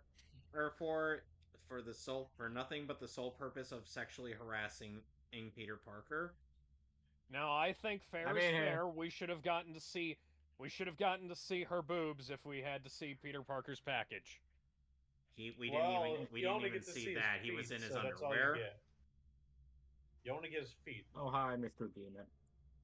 No, we see everything but on his but on anything below his undergarments. Yep.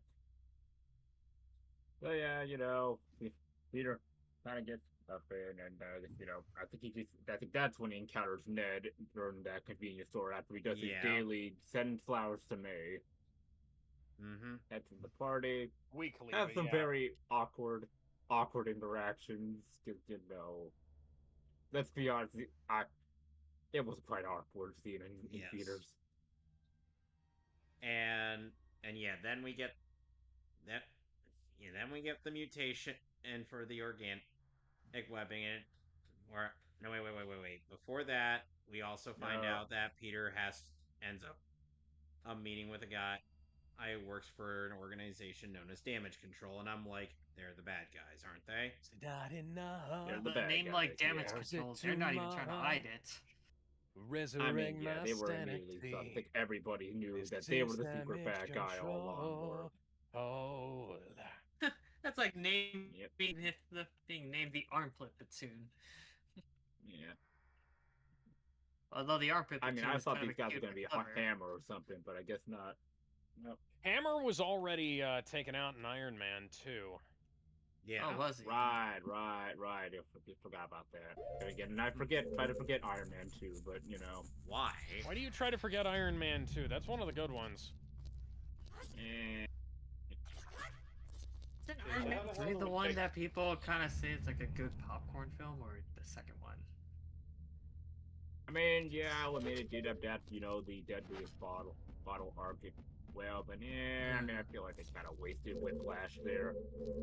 They wasted That's Mickey just how- Rourke. Oh, absolutely. Yeah.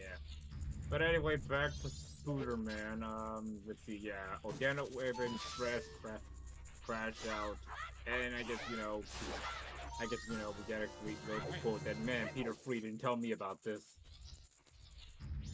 Tell me more about the sand. Yeah. I'm okay. I'm just trying to remember what the heck after Peter gets that mutation and wakes up. He wakes up in his I think underwear, has to go find, or ends up He having to steals wear, Gwen Stacy's lingerie.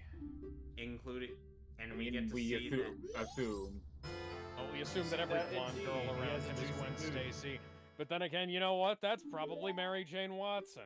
you forget that Betty Ross is in these movies, Alex. I do forget that Betty Ross... You know what? That's probably Betty Ross, because that would be the... Why are there so many Still not the characters la- with the same fucking names in these things? Like, they're... I Betty don't Ross... get it. I don't get it. I mean, Tokon's got like 3 Peters and 2 Parkers, and the Hood is also named Parker. So yeah, Yeah, after I'm we get looking the at And the literally, cast. Spider-Man's Tokon team is literally 3 Peters and some girl. Penny, Yeah. Penny Parker. Yes. Yes. But yeah. Yeah. But anyway, back Huh. to Scooter Man, yeah. I think that's when he tries to hunt down Banner. yeah. Oh, Yeah, was he it? goes Well- to talk to Hulk. Because Hulk's a professor And at, at a Hulk's a university. professor at Midtown University. Well, no, not at Midtown. Empire State University. Now I have a question. Why the fuck isn't Peter enrolled? Why the fuck isn't Peter enrolled at Empire State University, considering he's a fucking student there in the comic? Who knows? Remember, and we glossed over this. He's still, remember, he's probably in college, and the fact that it is the story at the beginning of the show, Peter was basically going all Spider-Man, no Parker, in a way, to, you know, get over his keys. Yes. And let's also what keep the in hell mind... is he doing for money, by the way? Apparently he's a delivery driver. For what? What's he delivering? Justice? Yeah. It's probably pizza. Sandwich. It's always Service pizza. with a smile. It's pizza. It's always pizza. Don't you know? He's an Uber driver. If he was getting pizza, if he was a pizza delivery driver, he'd be able to get better pizza delivered to his place than Little Caesars. Not that Little Caesars is bad. It's just really obvious when you're having product placement in New York. Hey man, don't be dissing Little Caesars, man. Don't you remember Nice little silhouette shot of the Fantastic Four. Alright. Yeah, the Fantastic. That's your only cameo, the Fantastic Four. Guys, guys, it's time to get crunk. Oh, that's the good shit. Yep. But anyway, yeah, Peter meets Banner. They talk for a bit, and then, you know, Peter also mentions, hey, how do I get rid of the mutation? But, like, how do you know that mutation is bad? And let's also keep in mind the fact that, Peter... And, you know, the Banner has no idea who Spider-Man is. Remember that. Yeah, and let's also remember the fact that we're having to keep in continuity with the fucking She-Hulk show, because Banner has that stupid inhibitor on him. We can't exactly, it's already there, people are gonna start questioning if we didn't No, I think we can, and keep She-Hulk If Sonic the Hedgehog can acknowledge 06 happened, then so can Marvel. Sonic the Hedgehog tried to omit an 06's existence. Well, yeah, because it technically didn't happen. Well, it didn't happen. It did and didn't happen. The only one who remembered the events of that was Sonic. And plus, yeah, and even then, it'll happen. We can't pretend it doesn't. We can give it less distraction, but we also still gotta acknowledge it did happen. But anyway, I think we prefer to try and forget that. No. I mean, Infinite was something. Well, he had potential, but... He is the potential. He potentially might get a comeback, so we'll see where that goes. Okay, so... Got Postal number 3 here. I think we gotta hit up the next part. Yeah, Peter ends up trying to build an inhibitor for himself. So that way he doesn't go out of control like he's gone on apeshit a few times. He even went apeshit. Funny thing is, Scorpion. he watches a documentary about spiders narrated by Spectacular Tombstone, aka the fucking Arbiter, Keith David. Yeah. Nice. But yeah, you know. Okay, so we are missing. We're just missing one more thing, then. Just one more thing. By the way, we also got some Death Battle news regarding the upcoming Lego one between Ninjago and Bionicle. The Lego Fest. So apparently this is confirmed to be fully stop motion. And nice. I left the video of the person that's apparently working on it in the Death Battle chat. My brother, no. I'm like, okay, sweet, that's pretty cool. We're actually in for some. We're in for something special. I feel like we're gonna be in for something special when that episode drops, man. I mean, Bionicle has been recently getting a weird comeback recently for some reason, so... Hey. Well, have we gotten any new toys lately? No. Mostly plot. I'll probably send a link of the new book. Link me with... if it's actually more stuff though, then I'll listen. Yeah. But anyway, yeah, Peter tries to test his new inhibitor, probably with various degrees of success, and then he runs into a civilian who is actually our possessed friend.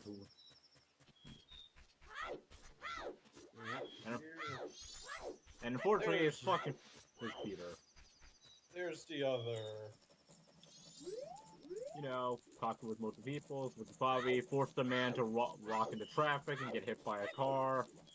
Yeah, keep that in mind. That's going to be important later. Yeah, that was a little bit weird. Yeah, and then Fred and MJ. Don't worry, he's fine. He actually is fine. Like, you can see him. He's just paralyzed. No, he's not paralyzed. He's chilling at the end of the movies. He's like, the whole Sonic Adventure thing of we save the city situation. He got better. Yeah, he got better. Or I guess, you know how many superheroes say that, hey, don't worry guys, all those buildings are empty, Superman didn't kill those people. What is this, the abandoned building? James Gunn did kill someone. The abandoned waste building or whatever the heck. Shazam and Superman did not kill anybody. Supergirl did kill someone, though. Yes. And yeah, so did James Gunn's Superman. I was referring to Superman and Shazam's fight in the animated series, but sure, I guess. I don't... Or we could also that would have... Yeah. Oh, Alex, when we get to that part in Justice League Unlimited, you're going to be legitimately surprised at the property damage that is induced by their battle. Which one? Is it the Superman Darkseid fight? No. It's the Superman and versus Captain Marvel fight in Season 2 of Justice League Unlimited. Oh, that one. Damn. Alright, so we are finally finished up with dealing with the proposals. Now we're gonna move on to get the coolest items that they never really dropped. The High Blade. Some motherfuckers are always trying to ice skate uphill. But instead, he's played by Amari Williams and Junichi Suwabe. Yeah. You know, they say there's only one blade, and that there's only gonna be. I mean, he's technically right. At this point, technically right. Especially by this point, because they can't. Because how the hell do you not know how to make a blade movie at this point? He's just a dude who fights vampires. Exactamungo, like, what is there not to get, man? Don't you know there are complexities to this, you know? There's that whole thing where he becomes Moon Knight's vessel, where he becomes the vessel for Khonshu briefly. Dude, nobody gives a shit about that. That was the one appearance of Mahershala Ali as Blade, and he didn't even play him. He just lent his likeness to the fucking role. The precious. You sound bitter. You really do. I mean, we're all bitter. Not so much me. Well, yeah, but I guess Blade is just here, you know, just in the streets killing vampires. Also get the Muramasa Blade somehow. The Blade of Muramasa. Which was Wolverine's blade, but I guess he has it now, which honestly I think it works for him better. You know, just thinking about the Blade of Muramasa, I'm just remembering that one Wolverine figure from Mezco that they actually remembered. Oh wait, yeah, he had utilized the Blade of Muramasa. I think it might have been the Tiger Stripe Wolverine figure from them. The 112 Mezco figure. I actually can fight the secret boss. I've got enough you can points fight for it. Yeah, there you go. Yeah, you only need like 10, I think. Yeah. By the way, if you lose to her once, you get the option to either make it easier or harder. And if you do, get better you get a special reward if you beat her on the hard mode. Now, I got a brand new waifu. Yeah, I guess. I remember seeing that whole bit afterwards where it's like Deltarune Susie is a fucks harem up, anime, fucks up confirmed. the dating with her, and it's just like cut to that bit of from like Invincible where it's like Thrag's whole fight where it's like, I choose death. Everyone was pissed off after finding out about that secret event, being like, Susie, we're gonna cause 1,000 warrings now because of what you did. Let us never forget that that when Mark asked Nolan for advice on how they should go about fighting Thrag, Nolan just approached Mark cautiously, placed a hand on his shoulder, and he was like, I'm gonna keep it real with you, man. We don't. Stop it, teaming car. And then afterwards in the comic, he's like, I love you, son. And then Thrag's just like, dude, just like, dude, shut up while I'm trying to kill you. Yeah. Alex would note, at the very least, spoilers for Invincible are off the tape. Are allowed for Alex since he's read the comics. Although I doubt Ben has, though. Oh, hey, look, it's a penance stare, guys. Look. I got to a point where I just couldn't stand the fucking thing anymore. Like, every subsequent thing makes me angry. Oh my God. So, in other words, so in other words, you were like Vegeta and Cell during that point in Dragon Ball Z Abridged. Yes. Everything out of your mouth. Hate. No, you were like, everything you have just said has made me violently angry. Oh great! Look. Oh great! I'm now agreeing with just pisses me off. Oh great! Now I'm agreeing with Vegeta. Look what you made me do. Oh hey, Iron Fist. I love how the flowers bring out the worst in Ralsei. Anyway, so Spider-Man. Hey, this is a great first character. So yeah, and then Spider-Man finds out about this person, and after he tries to get MJ to safety, and first he heads to MJ's house, and no, we're skipping a little ahead. We're almost there. So yeah, Peter finds MJ, takes him away, and then they have a little moment where probably the biggest, gotcha moment in Peter's. I mean everybody would when MJ remembered Peter with a who loves kids, and then we get the moment where the person has already possessed MJ, and damn, the cast in the theaters was enormous. They did that whole bit. They did the meme with Mysterio where it's like, you're a good kisser, but you're a good kisser, Peter, but you're also a massive. You are a. Sorry, I cannot finish this prompt. You're a massive ban for terms of service violation. Peter's like, wait, massive ban for termination. For violation. Blade has joined the party. Somebody get these peasants out of here! Somebody get these peasants out of here! I remember seeing something where it's like the Odyssey, but it was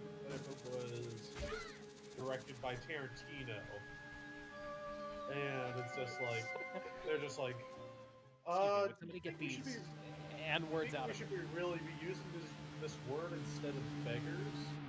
He's like, what's wrong? Well, what's finding this Django. Oh, what? Oh, hi, Savage Land. Hey, it's purple.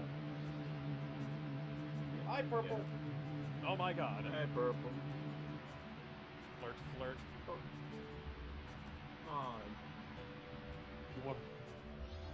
It doesn't matter what gender you are, guys. What matters is we're gonna beat Purple to death with hammers. Yeah, Purple. Oh, guys, we gotta play Superman 64 underwater. Who's we? It's him. So yeah. Yeah, and then Peter finds out about who this person is after saving MJ. After he from herself. Yes. And I now say her name? We're not there yet. Say my name, say my name. Fine. We still gotta go. We still gotta address the Frank. And we're after Peter. Yeah, he gets Frank, and we have.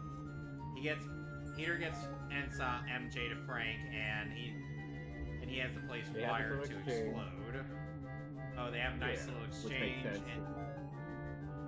And where it's implied some event where Peter, I guess, saved Frank's life at one point.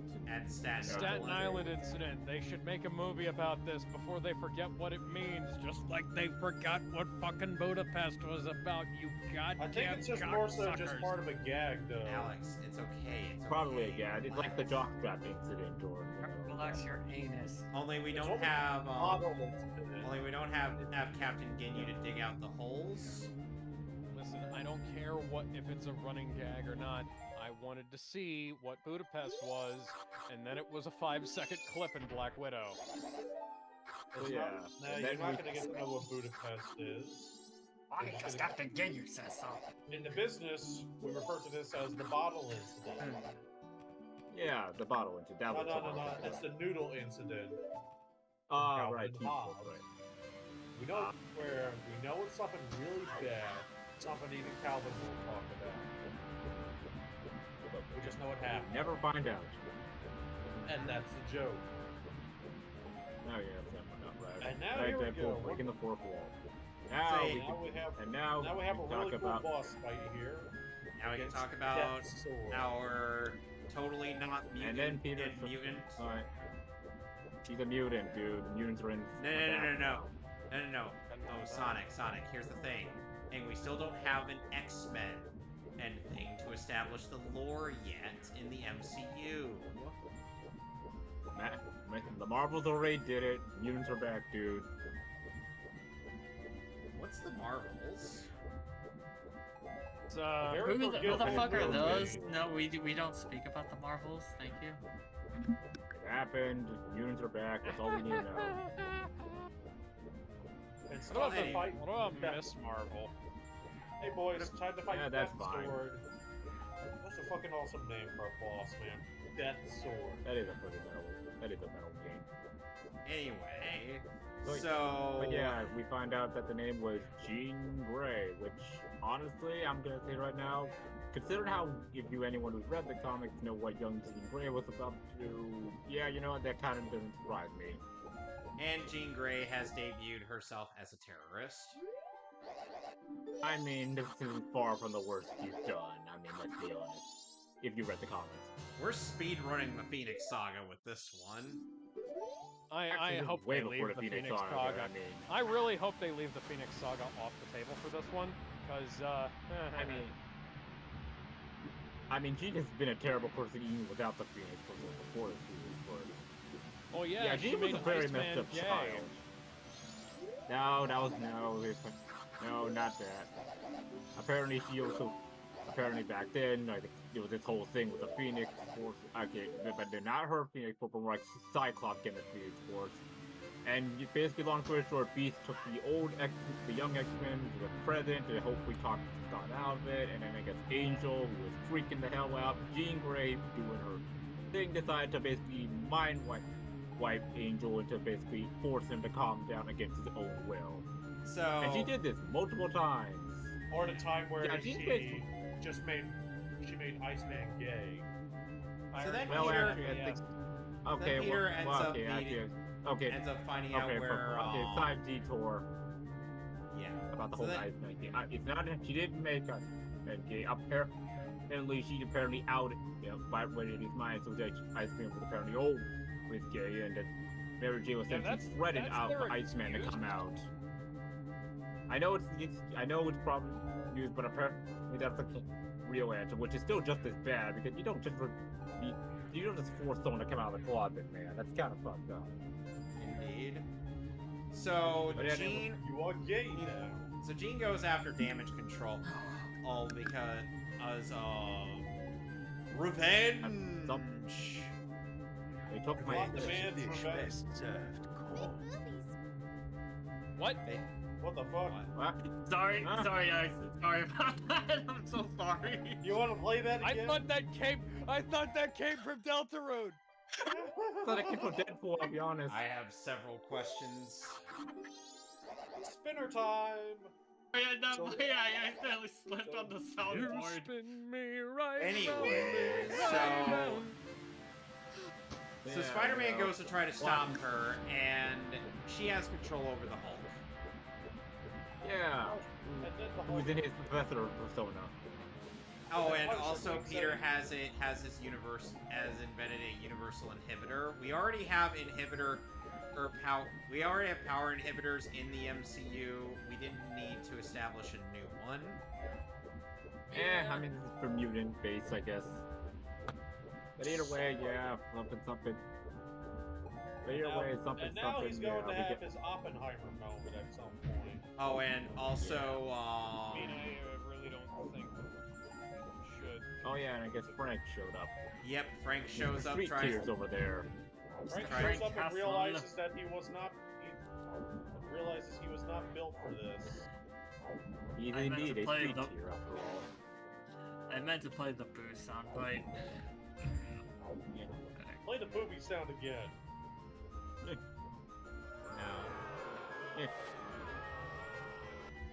Come on.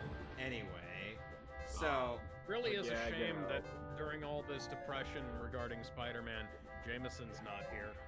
yeah, because Jay Jonah. J.K. A. Simmons said he wasn't going to reprise the character again. How Yeah, They come? should have driven fair a enough. truckload of money up to his house.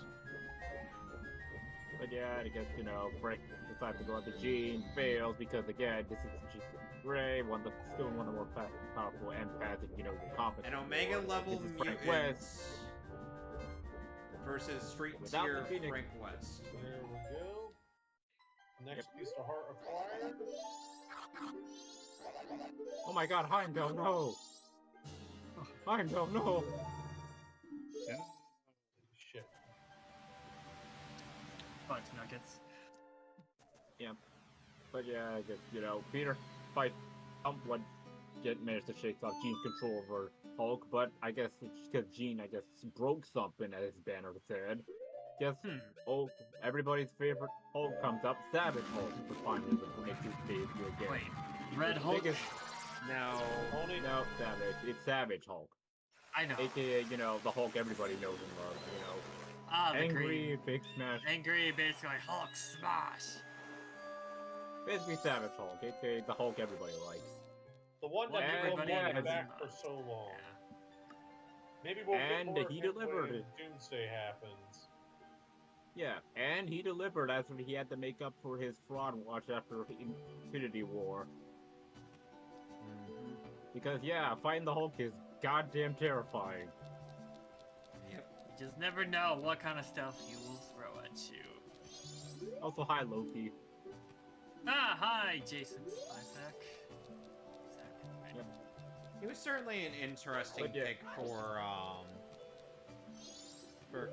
Loki, as opposed to them getting Troy Baker, and they could afford Troy Baker since this is Union. Yeah. Yeah, Although it's surprising to hear Jason going from Deadpool to Loki, especially in that one of the Marvel animes he was in. Steal that body. Why would you assume that I'd want to steal that body as opposed to something else? oh, and by the way, 4 is missing, I guess. Okay. But yeah, we have a pretty sweet fight, Savage Hulk. What?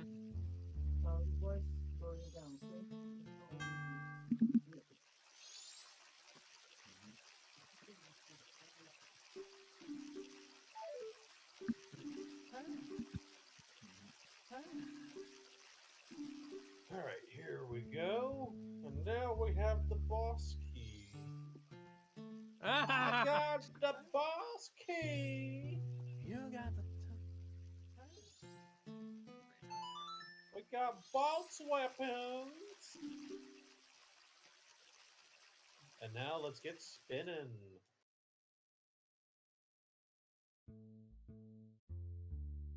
Let's see.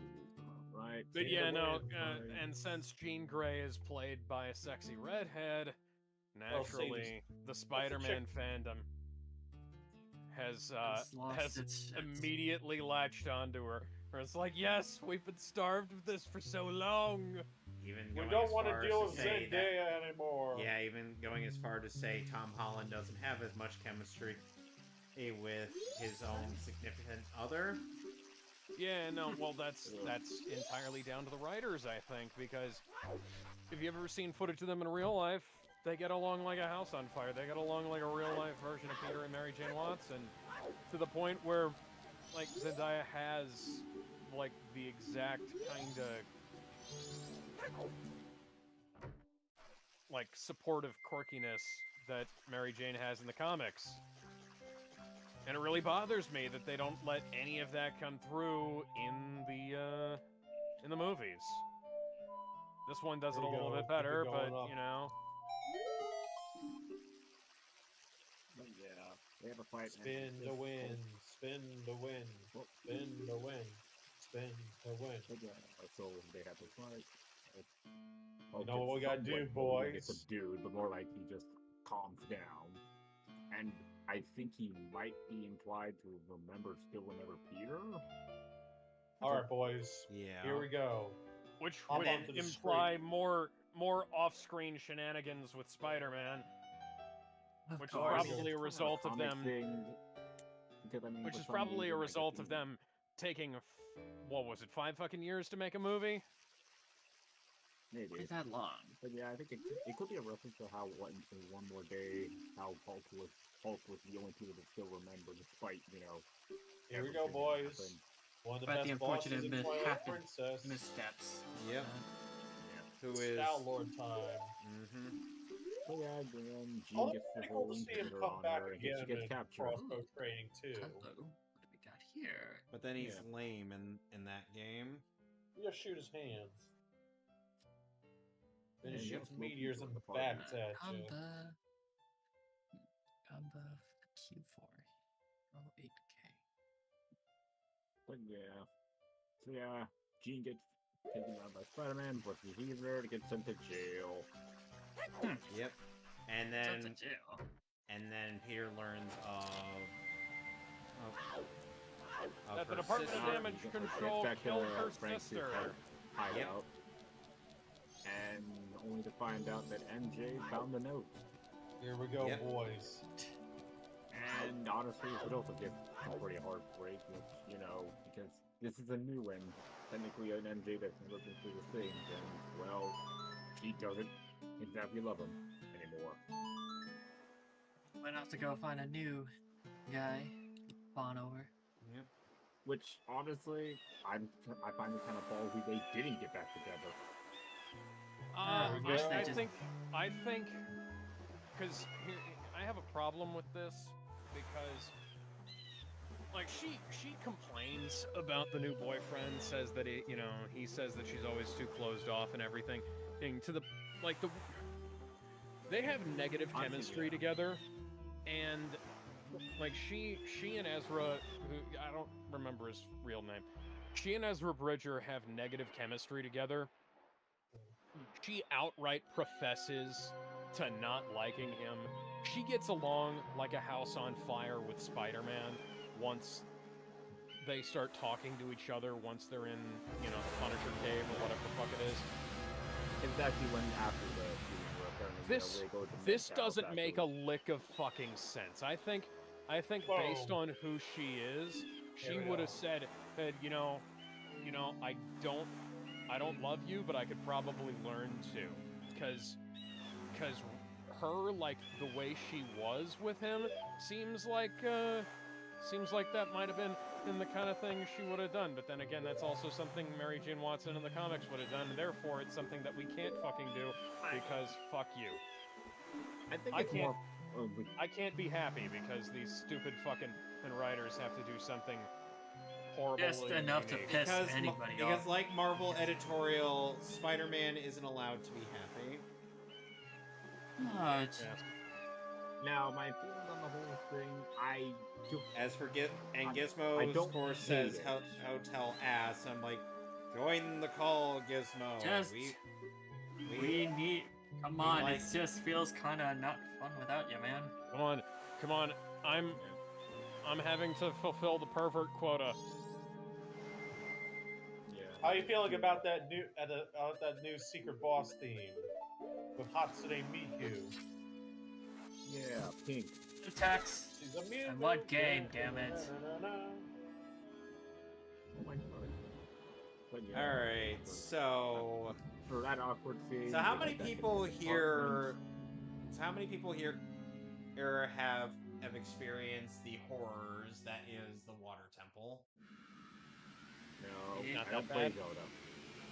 This I is have experienced the Yeah. horrors of Ocarina of Times. Here we go. He's been taken down. But yeah, That was a fun fight, now wasn't it, guys? Oh, there goes the pirates. Ah, yark. and let's see, have this pretty neat scene where the gang kind of somewhat gets back together, although math. This is And an then, oddly We Are MJ #1 themed song. Hey, hello there, Statue of Liberty. Yep. Well, It's spinning. But yeah, in case anybody's wondering, this is arguably worse than the Water Temple. Ooh. Arguably worse. Although I didn't think it was too bad when I played the 3DS version. It's not too bad. I could tolerate it. yeah. And then There we go, boys. Where MJ brings up Second something that kinda phase. makes the webcam guy a liar, because unlike he mentioned how he can't remember anything, whereas Dan Now- he did remember something. Yeah. Now I have something I want to kind of bring up here. What do you Yeah. think? Do you think that MJ's job Yeah, you called it interview White was at, Black Widow. do you think that was at Oscorp, or where do you think that was? I mean, I guess it doesn't really matter. I'm gonna. Part of me wanted to bet Osborne, maybe. I mean, we won't know unless it matters. Yeah, let's check it out. Maybe one day we'll find out. Maybe not. Who knows? But anyway, yeah, Peter calls it Black Widow, and she mentions that Darren's doing some stuff. Just And we find out the origin of our Jean Grey. Hey, I have a question. Well, do you first think he's Black actually Widow? gave me the box first. Hey, I have a question. Do you think baby widows use the regeneration cradle to fix her womb? Why do I you don't say know. that? Alex, come on. Alex, come on. Hey, man. You know as they say. She's with not enough even that hot, firepower, dude. Even we can fix a dying star. You can't fix a star that's been detonated. Or in her words, ripped out. Hey, you never know unless you try, man. And now time to fight the promoter. You'd have to 3D this print. promoter. You'd have to 3D print a new Done womb. in pinkish white and Nonsense. mostly pink. And despite what people think, no, she is not an OC. No, she's I know. from the Marvel. Yeah, the Marvel Black Widow Max comics, which had explicit violence and nudity in them. Yeah, so I mean, to go from that to this is a bit of a blow up. Can I Missing can one I at have best. can I have some explicit nudity of Florence Pugh in my Spider-Man film, please? No. Please. Alex, No, Pete. Alex, related- let me tell you something. You're gonna have to commission art of that. Let me tell you something, Spider-Man. You want to see? I know. naked? I know I'm not suggesting you commission Ash. No. I was not planning on doing that. You were. He says as he's deleting the Google Doc. Ah, Yeah, take the wrong person.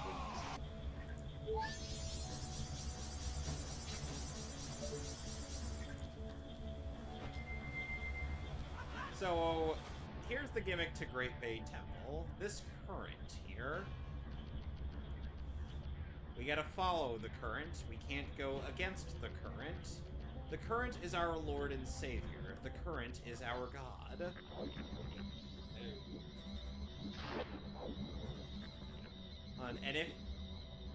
And any and all attempts to go against the current will be met with severe punishment.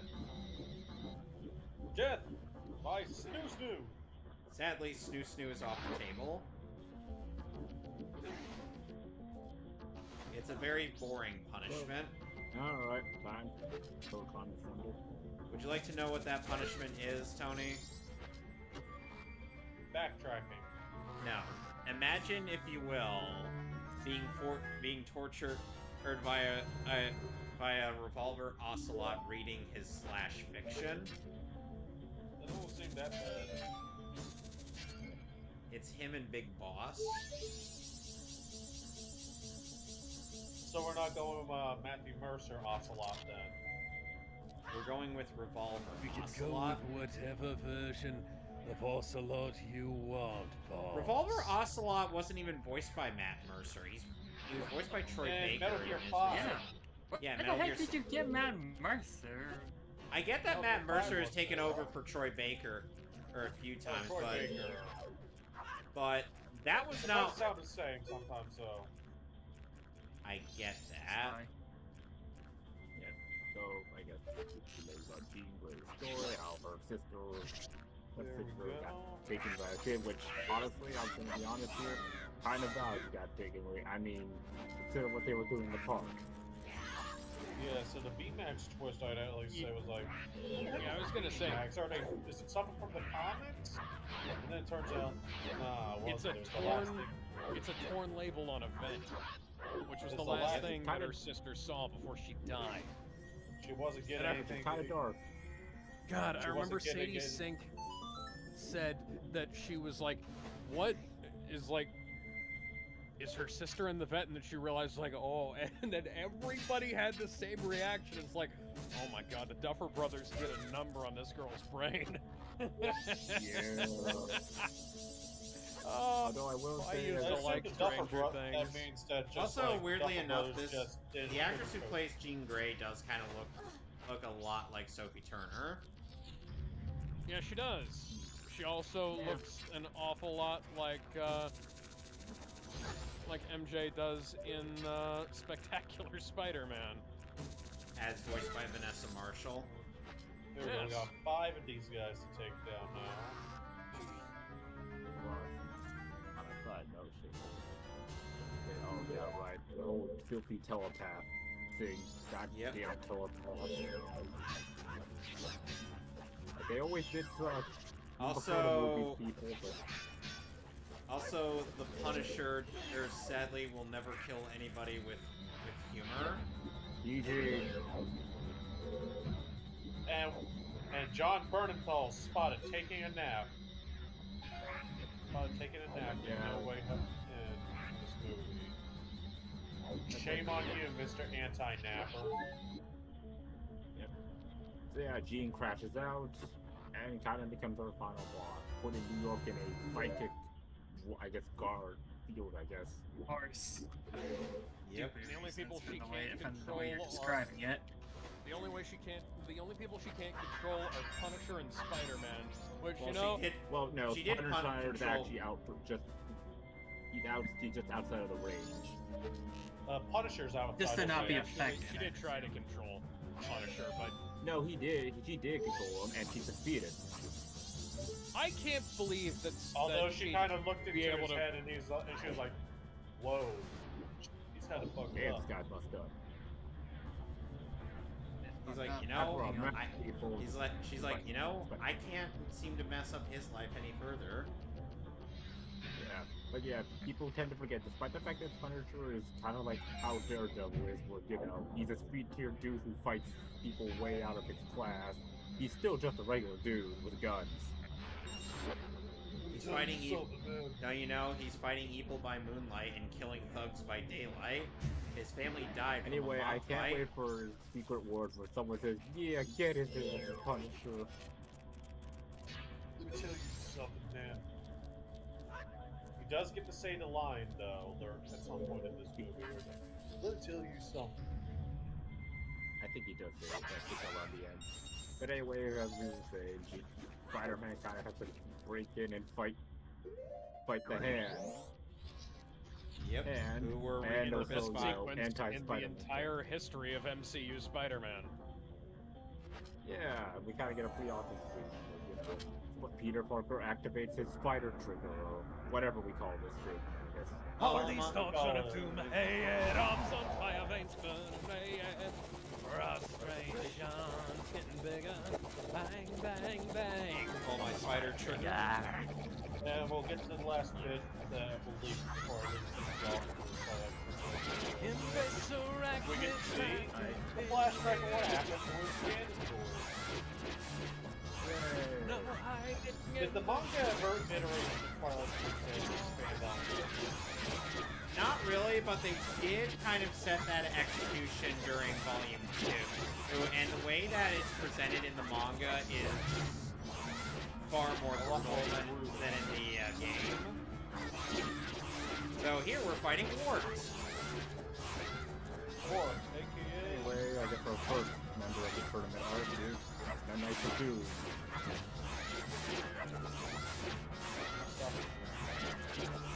No, the Knights of Doom. You know, one thing... Doom, Why did Doom recruit Green Goblin, Magneto. Goblin, Magneto, and Carnage? It's explained in the plot.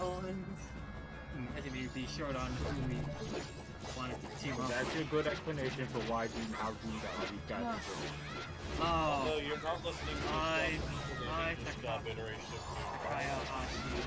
I'm listening to the English job. Oh, Only because, look, if all these people are gonna keep talking, I need to go to focus and keep track to it.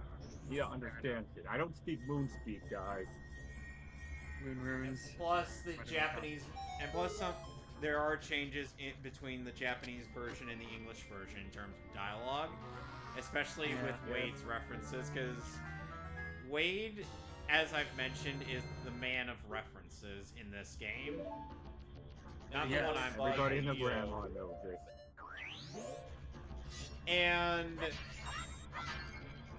while it is while the references that he has in the English version are, you know, standard Wade fare, some of the references he makes in the Japanese version are a bit more niche. Like he even tells Captain America, go back to the 50s, someone is waiting there for you. As a reference to Giles' go home and be a family man. I think even one of Deadpool's Easter eggs is where he turns Dr. Doom's face to like the 50s version where he has the Yep. which is a massive meme in the Japanese side of things too. Yeah, because there's a clip on YouTube that is of like the old Fantastic Four cartoon in Japanese, and oh boy, the acting is quite something, to put it nicely. Especially Dr. Doom in particular in that Japanese dub for it. So, I guess, Spider-Man has this fight, he meets Jean, and they kind of have a little bit of a heart-to-heart. You know, remembering May, and I guess give it, I think... Yeah. And he has been Peter, sent to the Shadow Aunt May and Peter's brain she hasn't been sent to the Shadow Realm. Shut up. No, Ganondorf's been sent to the Shadow Realm. Don't make me drop the Nero F-bomb. Go ahead. No, you can continue. Go ahead. I don't really have much say in this, to be honest. So yeah. Yeah, they have a heart-to-heart. But in the midst of this heart-to-heart, Frank almost 360 doing the most logical thing. Yeah, he almost 360 no-scopes post Jean Grey, but ends up almost 360 no-scoping Peter.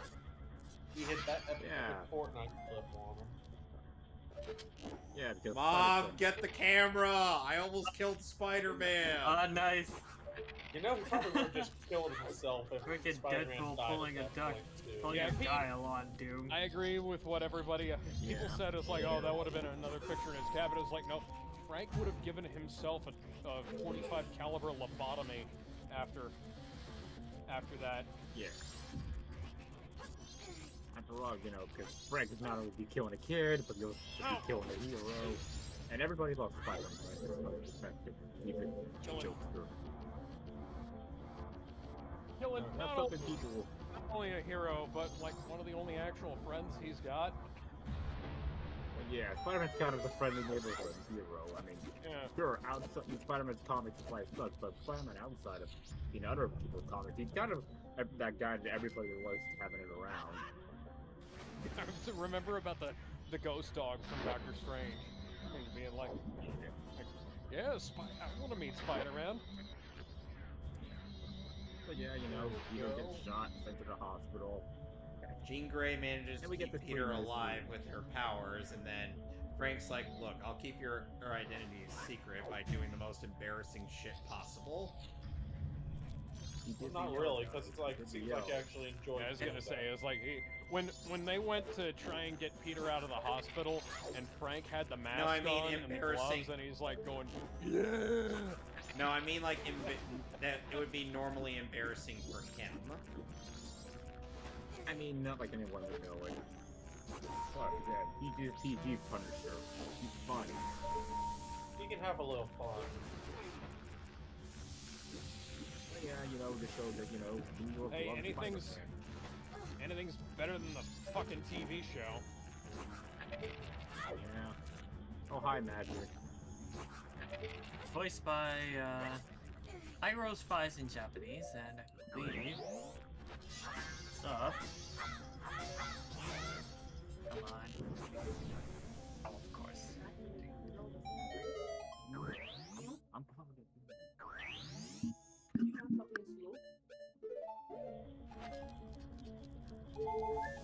Alright, now we get to fight this guy. Who, after we beat him, we gotta do the frog side quest.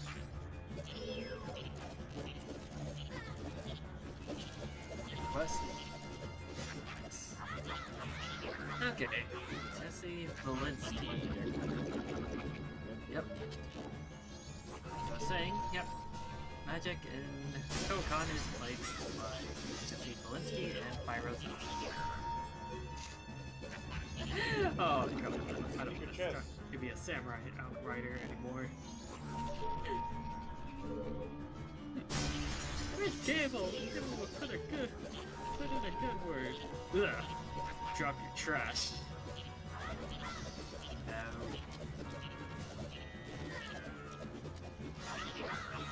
The only magic I'm aware of is the one in Bribelis, where she's played by Abby Trotz.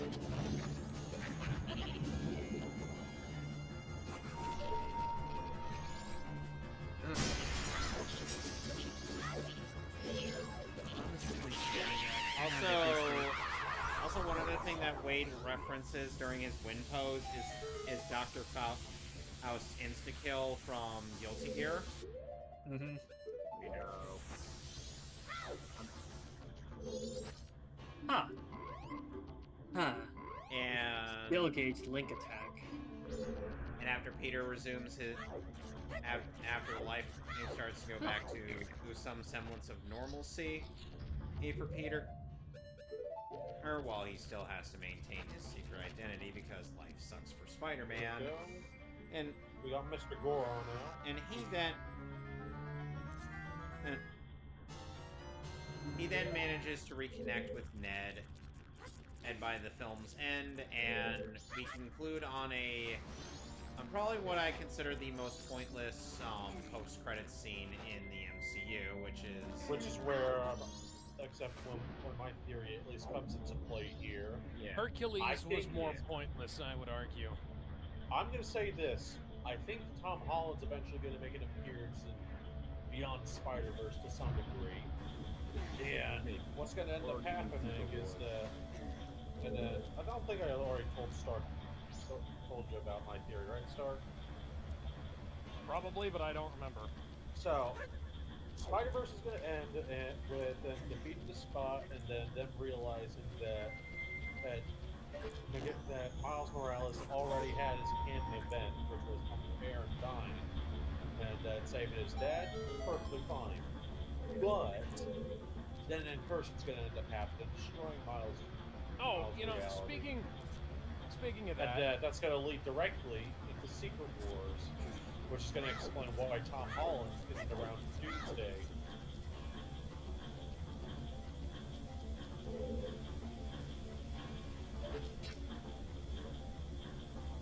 I already got some of my coworkers there who are a little more comic focused, and they're like, hang on, quick question. Why wasn't the character that Peter was interacting on the police force with George Stacy? Why, indeed. Apparently she is another person from the comics, though. She is, but it should have been George Stacy. Well, and that apparently... It didn't have to be... a named character, damn it. It didn't have to be Dennis Leary. I just it's going to be neat if they do decide to follow through with going through whatever story is supposed to come up involving her and eventually being killed off in the comics. Which would end up being another Daredevil team up. But honestly, I'm fine with her. Oh yeah, she's fine. It's just, I like George Stacy. George Stacy's a great character. Then George Stacy had to die just before summoning Exodia. George Stacy either got a chimney dropped on him by Dr. Octopus or stabbed in the stomach by the lizard. Or in that scenario I mentioned, he died before he could win the card game. Seto Kaiba gave him a heart attack. Kaiba would be like, okay, I know that I was gambling on that to just knock you out. I wasn't gambling on that to kill you. I wasn't exactly expecting that to kill you. But hey, I'll take the win. And George Stacy would be like, fuck the rules. I can give people heart attacks. I'm the new Light Yagami. Seto, I don't think that should be something that we do. You know what? You get a heart attack now.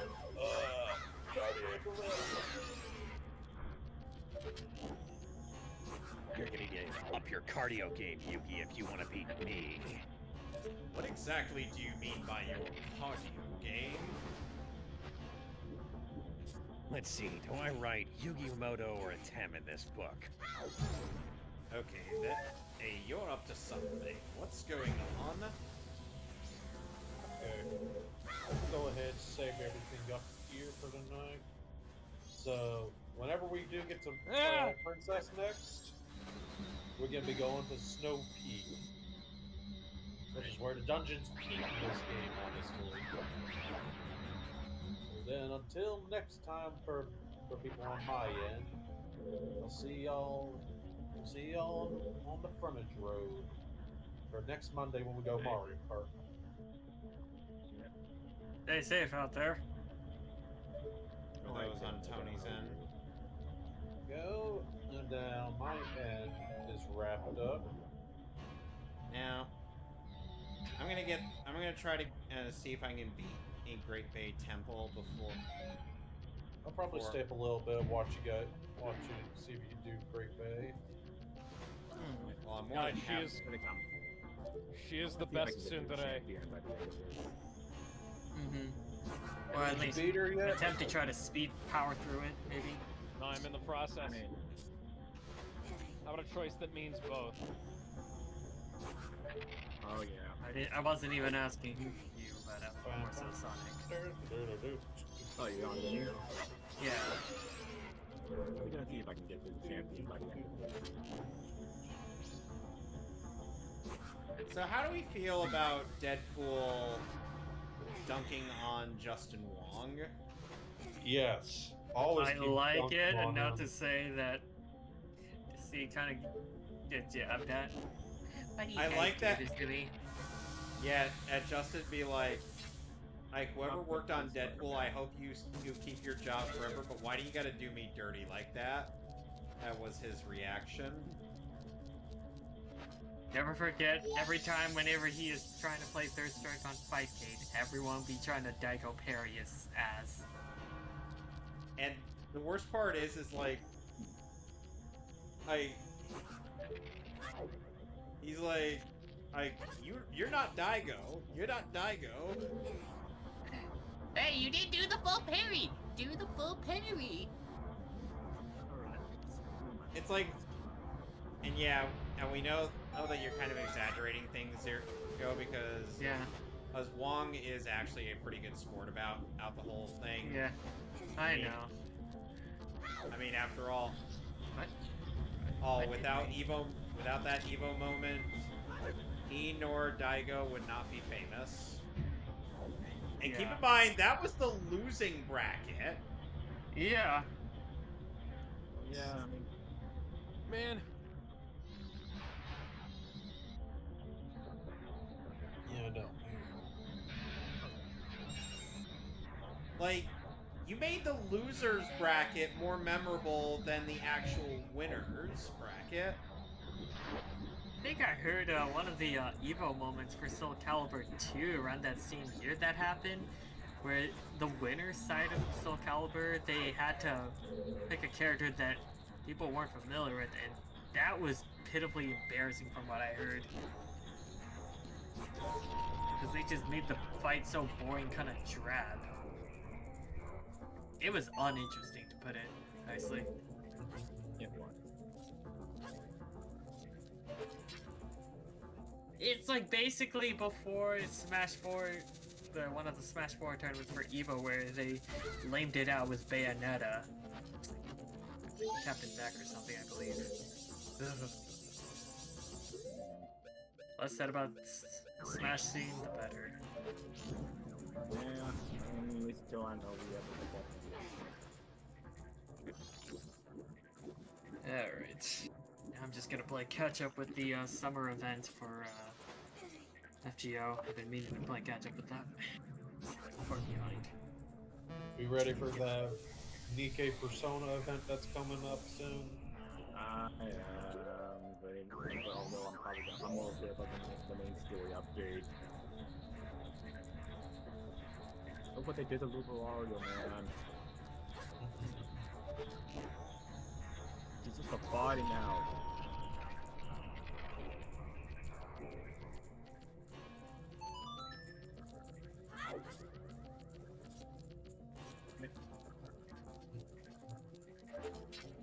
Yeah, now we're also getting some news with the upcoming season of Fortnite, which is at least confirmed to be video game themed season. Sonic the Hedgehog's gonna be in Fortnite now. And that took them how long for that to come out? I don't know, they probably had to figure out how to get the game model looking just right. Because you know how much of a tizzy the fandom threw last time we got a new Sonic model.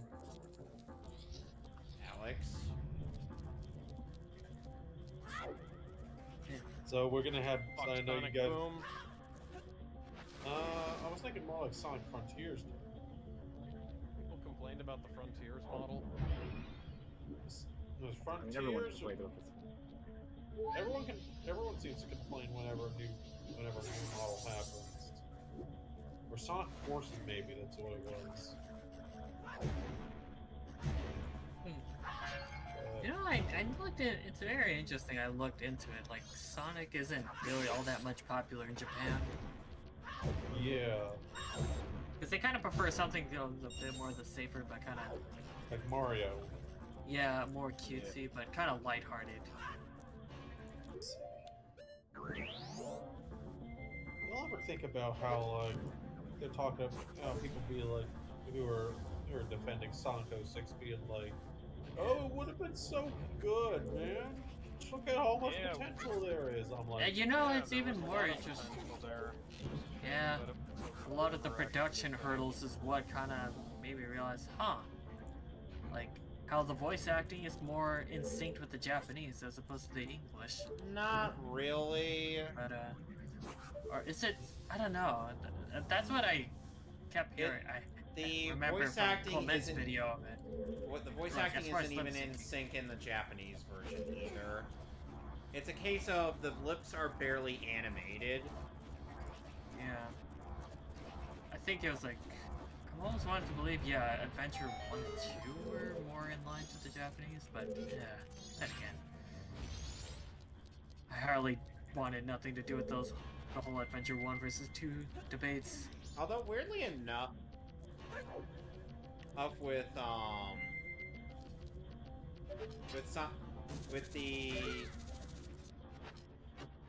how the Japanese script in Sonic Adventure 2 is, and I have to say, parts of it feel like it's essentially just the same as the Japanese, as the English version, but with some tweaks here and there for the phrasing. Yeah.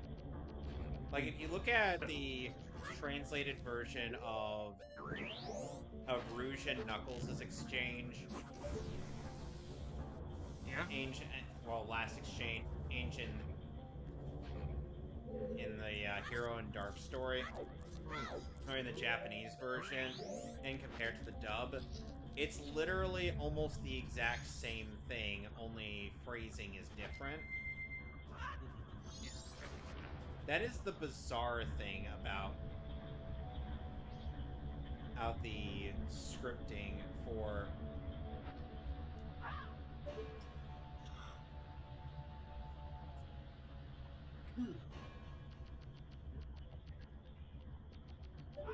that.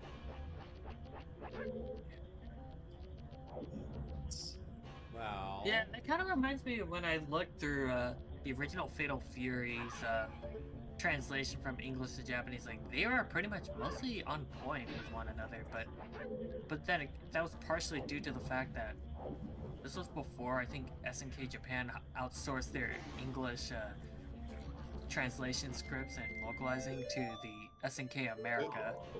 Oh, fuck. And that's partially due to the fact that some of them only knew, like, basic English. Which is why, like, Fatal Fury 2's in particular kind of felt a little bit stilted, but still was on point. The Warner Bros. Games Twitter account is at least doing some promotion regarding the Lantern show that's coming out in a few days. Not that anyone cares for that show. I'm like, which show? The Lantern. Lantern. AKA Lantern. Dead on Arrival. The first trailer. It's a Green Lantern show, but the only colors I'm seeing, gray and brown. Where's the brown lantern at, man? Because this show will kind of be looking like shit. Alright. So now that we've gathered all the stray fairies, it's time to go fight the boss. This is the 3DS version of them, right? Nope. This is based off the N64 version. So the crappy version. So there's the crappy version and then the really crappy version. I kind of prefer the 3DS version because it actually makes you utilize your maps. Yeah. But doing the whole thing with the map is on the bottom screen. It's not the map is the game. The main gameplay isn't as cluttered.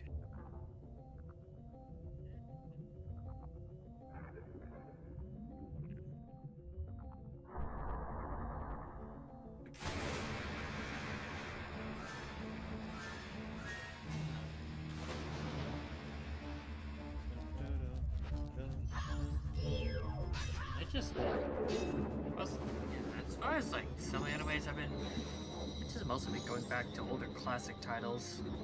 Always go back to the older stuff. Yeah, Ranma 1/2 was one. I've been kind of torn on going back to rewatching the 2024 series, but I'm mostly gonna watch that in Japanese. Yeah. I'm sure you already know how much would have preferred Greg Chun to play Moose. The one who's obsessed over shampoo. Who was playing I think one of Brad Swill's earliest voice acting roles. Quack. Where you got the quack a lot. Quack. Apparently, Why did your face get so hairy? Shampoo!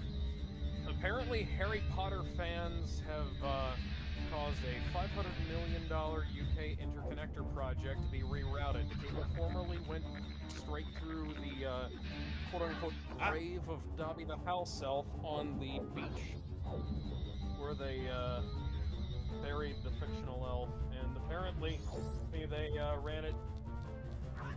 They've run the new line closely to an actual Bronze Age burial site. That's amazing.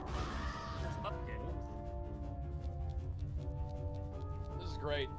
Like, you did, like, it wouldn't have been a great idea to put it through, a big Harry Potter tourist destination thing. At the same time, couldn't you have routed it somewhere else other than near the Bronze Age burial site?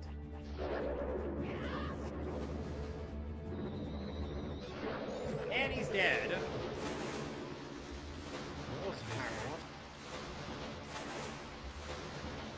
To be honest, I definitely like the old Ranma one half because of Genma Saotome when he's in his panda form, he makes some funny panda noises like.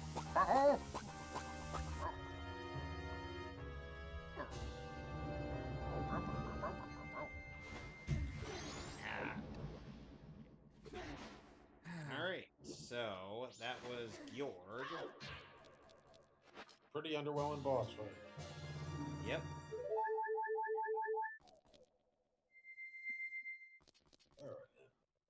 Da-na-na-na.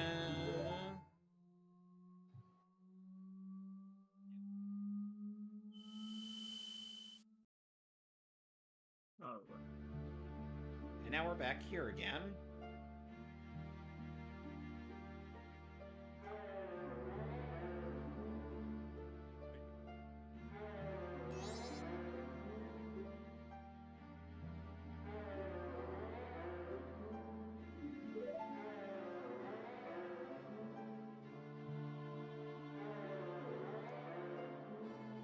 Oh God. I'll send this on Olympus clip for y'all. So, somebody nice to been see. playing Elden Ring Night Rain, and then a bit of a surprise boss comes up here during their run. oh. Okay, we killed the Dragon King soldier. We should have time for Loretta. We need to be quick. Holy shit! What are you doing here? Although Kevin, since you're not a Souls guy, you wouldn't know which boss this is. Yeah.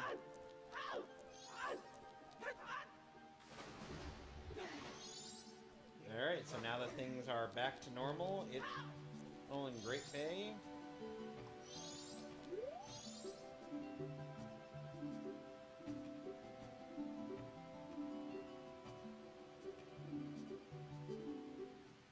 Time for rehearsal. A 1, a 2, a scooby-doo-doo. Alright, this should take down home.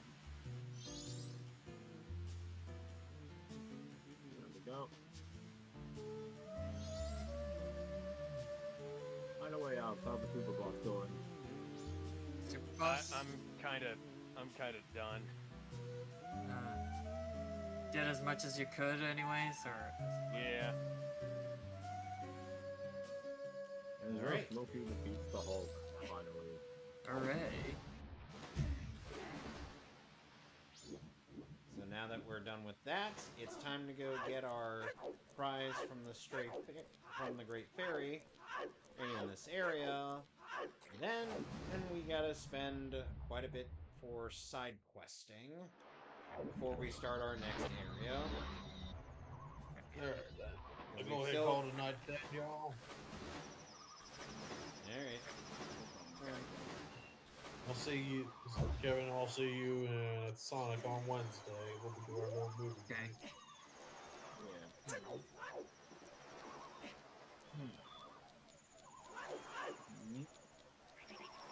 What was I saying? Bookshop. Alright, fine with the champion. Come on! Fucking birds.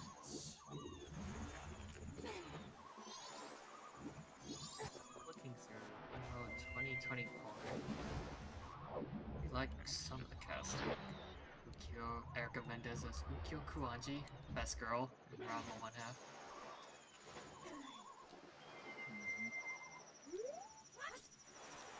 Have you at least, have you at least seen your fair share of Rama one half, Sonic, or aware of it? I have seen the new version of it. What about the original, the one done by Ocean Studios back in the days? Oh, the one that can break the fourth wall too.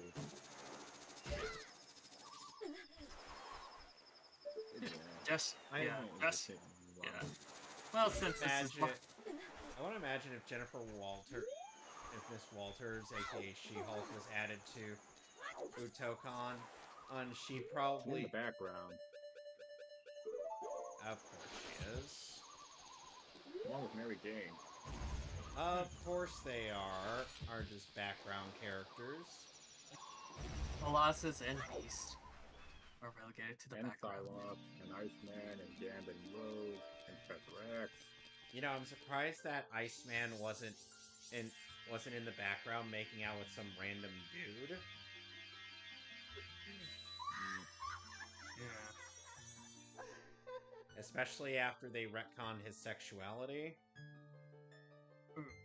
Thanks, Jean. Yeah, I was kind of disappointed that Jean Grey didn't get to pull out her signature gay washing on MJ's new boyfriend. That would have been doing Peter a real good solid right there. Oh, God. And then have... Anyway, time to feed the champion. Cut to him... Our champion here, played by a Pokemon voice actor in the form of Sean Reyes. Voice of Professor Rowan and Wallace. Cut to him hitting on Flash. Flash desperately running away. To be completely honest, Flash I was be not like to Spider-Man, and Spider-Man, you gotta help me, man. There's this weirdo who's been trying to make out with me. I think he was someone dating that Michelle Jones person. Okay, hey Flash, you're gonna need to calm down. Tell me exactly what happened. Alright, so this guy named Paul sashayed up to me and he started hitting on me and saying that I was like, you know, he wanted a flash, if you know what I mean. And,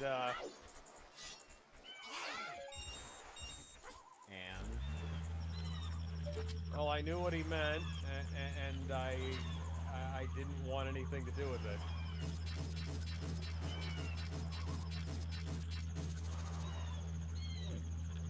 There he is.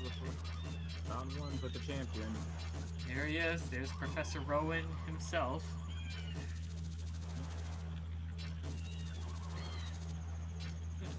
Well, speaking of Ranma, yeah.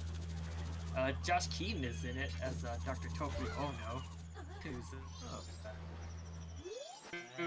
Tofu Ono is a bit crazy, is a bit in love with Kasumi Tendo. Time to play this little game, which is actually kind of easy. Oh, dang it, I missed it.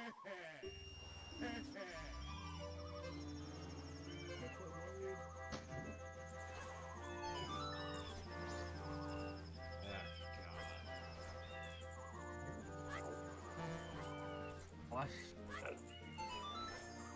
Yeah, kind of a rude with this guy, guys, and this Yeah. We're basically taking a page out of SNK with Rugal. Yeah. You even have the entrance just like Google. Oh, pray to God he doesn't spam Repuket! Genocide Kata! Oh, and by the way, I guess it's bug. Here we go again.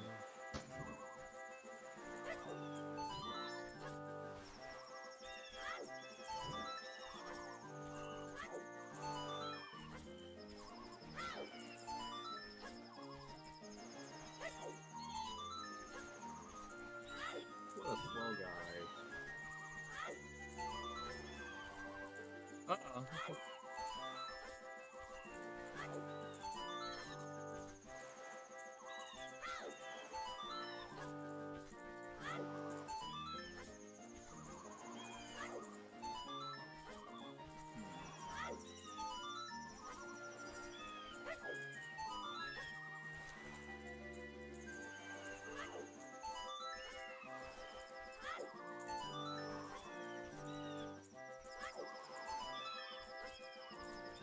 I think that's Josh Keaton voicing the ape here. It's supposed to I be. think so. In Japanese, No problem. yeah, because in Japanese they generally, yeah, I know in Japan they generally stick to the tradition of having a female, say, doing the young voice. Which I kind of prefer that, honestly. Yeah. Oh dear. Here, you say that, and Alex is not a fan of that. What? Not a fan of what? Oh, they Male actor, male VAs voicing young boys. or female Female. Yeah. Female VAs. Okay, so the thing that I always come back to is that, you know, 5 years down the line, it causes way more damage to the voice actress's throat than it come would on. to try to get a guy to pitch up.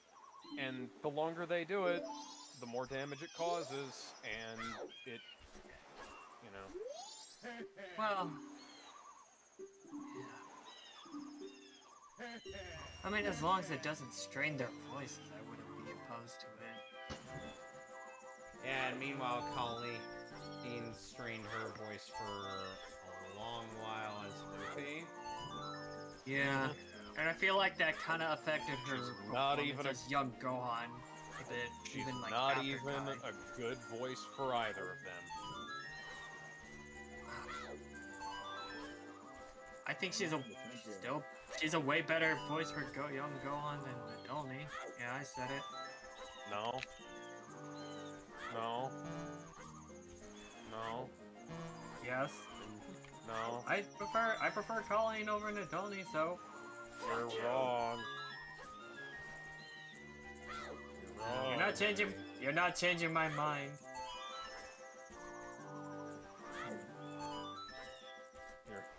You're fucking wrong. Fuck you. Oh god. No, I'm kidding. I'm kidding. I wouldn't do that, but I'm. Oh boy, it's time for the anime power time. Oh, Anime no, seriously, power-up sequence.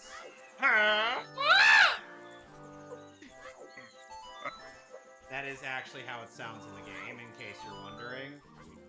Who in yes, blazes are you, Everybody kept reminding me. Both Koyasu and Nolan North do that add a shrill little sound at the end, and that's amazing. No. And I'm Well, glad that I'm sorry, but it's the fact that I'm sick of it every goddamn time. That's all you talk about. this should be an interesting match. So, But it's just goddamn. That was like fuck sake, this kind of stuff. who in blazes are you? Christ, I know y'all don't play. Oh, man. What? Sonic, to make it up, I will eventually once I build my new PC. And, so, yeah. One day. Oh, yeah, I took playing this. Nah, that's just the main thing. It's just, you know, you hear lots of times, like, there's other material in this thing. Yeah. No, I don't want to be that guy that is, like, deaf to all non-fans. I don't want to gatekeep. But damn, is it very tempting.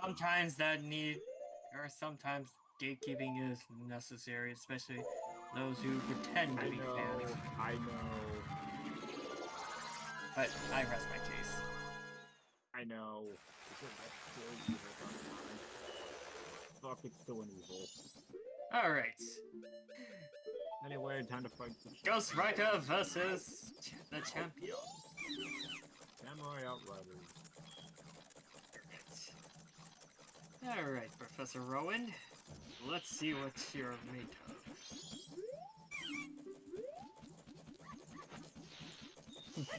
Giant monster. I'm not your babysitter. You know, it's a damn shame the promoter's not out of play the character. I hope they. I wouldn't mind if they add her as a DLC character down the road, like just add her in. Alright, so we got... I mean, especially since there's like animations for her, and the fact that she does have a special interaction with Deadpool Super. Yeah. Anyway, Super Saiyan. Anyway, truth battle time. The moment of truth. And then, Deadpool's just doing the comics as well. And time resumes.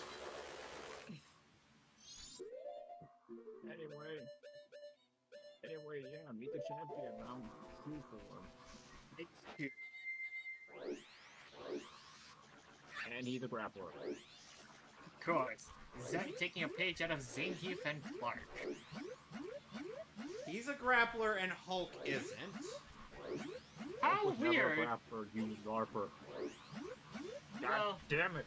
Hulk was, I didn't even think Hulk was much of a grappler in NBC. He was never a grappler. He just had one command grab, and that's it. Because he had that one Even then, grab where he used it. has like that Yeah, one grab where he swings 360s upon Yeah, that's the 360s. one grapple move he has. And Hulk was a menace in Thank MVC 1 because he had chip damage. Yes, because Gamma put the thing. Again, this is the kind of shit I'm just sick of, goddammit. Just because I can tell who people don't know shit. Real ones know Hulk would never command grapple in the first place. Huh.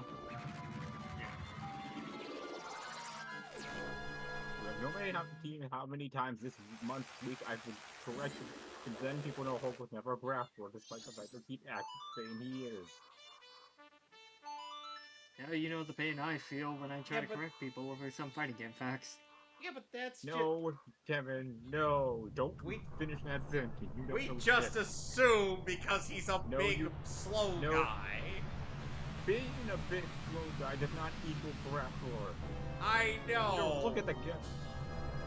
I God, know, and I know Clark- Hulk wasn't Filthy goddamn casuals. I'm just making a Deadpool reference for crying out loud. And your Deadpool reference doesn't make sense. That's literally You what say he grapple. says in the victory quote.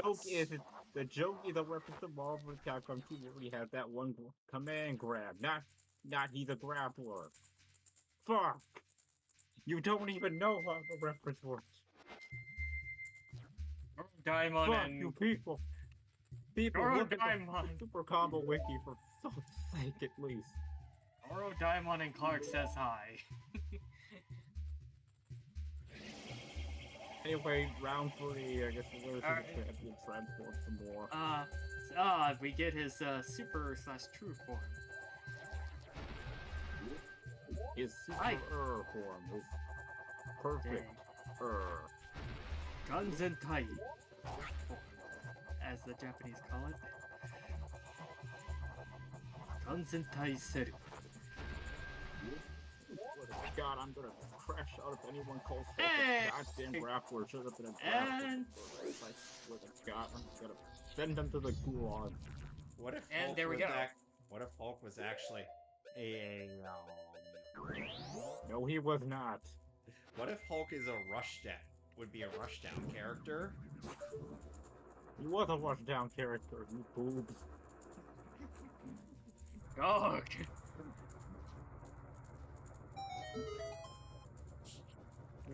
Y'all saw one goddamn character, and now all of a sudden it's just oh shit. Oh Jesus. Yo, this shit for months, for weeks. You know, Evacuate that Goddamn once! controller. you do know Oh. you do know I'm just fucking with you. I know, right? I know. Anyway, hey guys, it's the champion, round 3. Holy bully. Phase Right? 3. Yeah. So now he's channeling his inner seed Broly by scream by performing the loudest temper tantrum known to mankind in all of the cosmos. Alright. Also, this might be a subtle Omega Rumble reference. Now, guys, I want you to picture this, if you will. Hulk grabs his opponent, and then he performs a spinning pile driver on them. We already have that in this game. Wait, we already have a spinning pile driver? Wait. Yes, the That's champion. right. Oh, there goes. He's literally basically Randy Orton. Any wrestler, Half it. your favorite It's wrestler, close, is it's your close. financing character.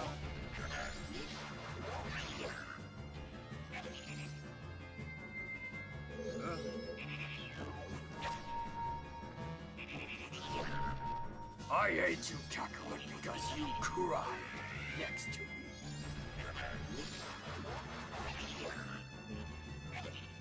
Okay.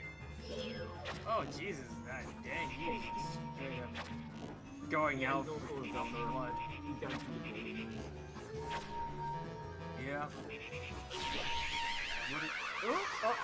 Oh, shit. Oh my god. Oh. Ooh, that. Oof. Christ, that damage. Yeah. That damage. Yeah, you make a mistake against the champion, he'll probably kill you in like a couple of hits.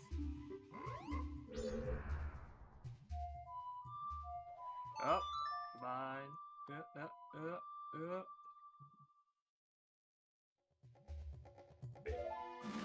Time to pull out the big guns.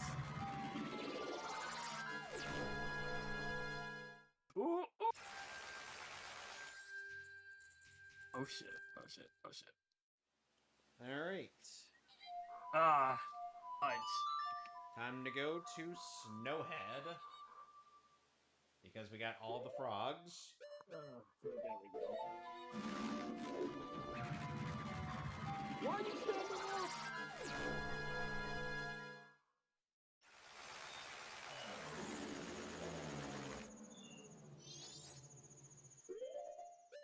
Nah. Oh, So, that's, Sonic. What's up?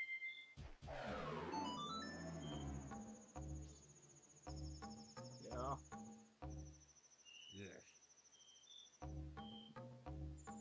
Oh, He's gotta focus. So, now what'll happen if Hulk and Zangief get into a grappling contest with each Alright, other? here we go.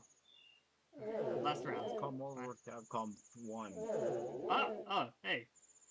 Mortal Kombat. The Marvel arcade cap. Alright, final round. I think one of my favorite. Alright.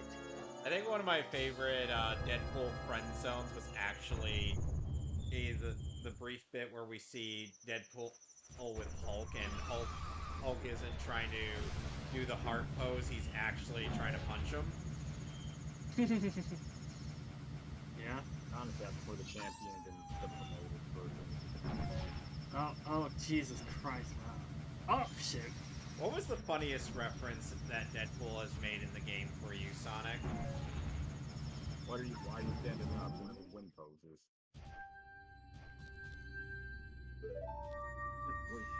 This was one Evo moment where basically one of the winners kind of celebrated too early, did his standing up only for the match to still going. And Search then up, go search up why you standing up. I wonder which Evo was that one. That had to have been like around during the 20. It was the Guilty Gear Xor one. Oh, that was so okay. That was like mid 20 times. Yeah. oh dear, I have awakened in Goat.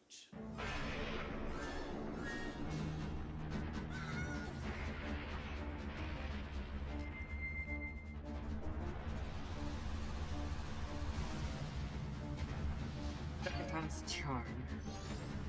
Oh. Okay, there we go.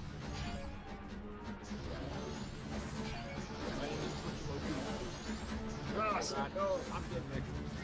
Oh, shoot. Ow. Yeah, oh my god. Oh my. I have Straight Chateau up corner Romani, here. which means unlimited magic. You stand no chance. Wow. Oh my god. This is straight up. Jesus, this is like straight up SRK boss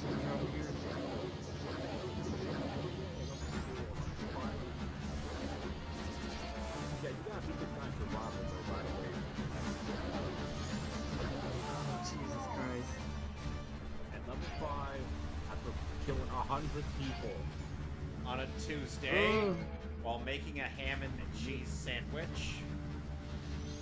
Jesus Christ. I think... Under rounds, I think for KOF Why ham 96, and you pretty much cheese? gotta... Why ham and cheese? Blame the people who made the game. We don't, I believe... Oh shoot! Oh shoot! Oh shoot! Oh shoot!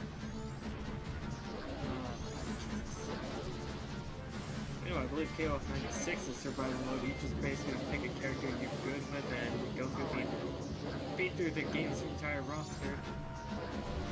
Back to 0 and games.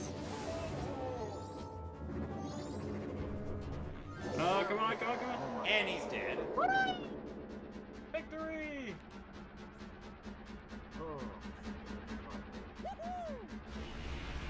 What the? Oh my. Really, Alex? What the hell, man? What the hell? I'm looking at the broadcast chat and it says kick me out or ban. What the hell? That was... I thought you would have seen that earlier. What the hell, man? Well, you know, drastic measures have to be taken when somebody is so fucking wrong. Excuse me for having an opinion. An incorrect opinion. At least not...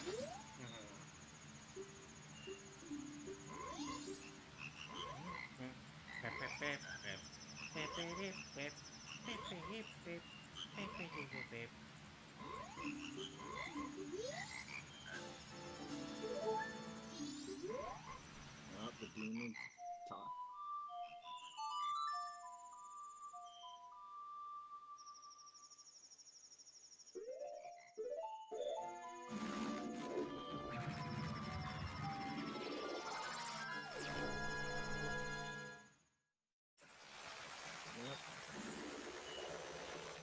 You know, I look at this by a skull. I feel like it might have been at least a reference to the Hollow Man.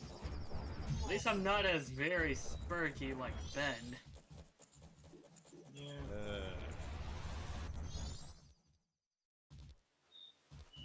Yeah, Viking reference.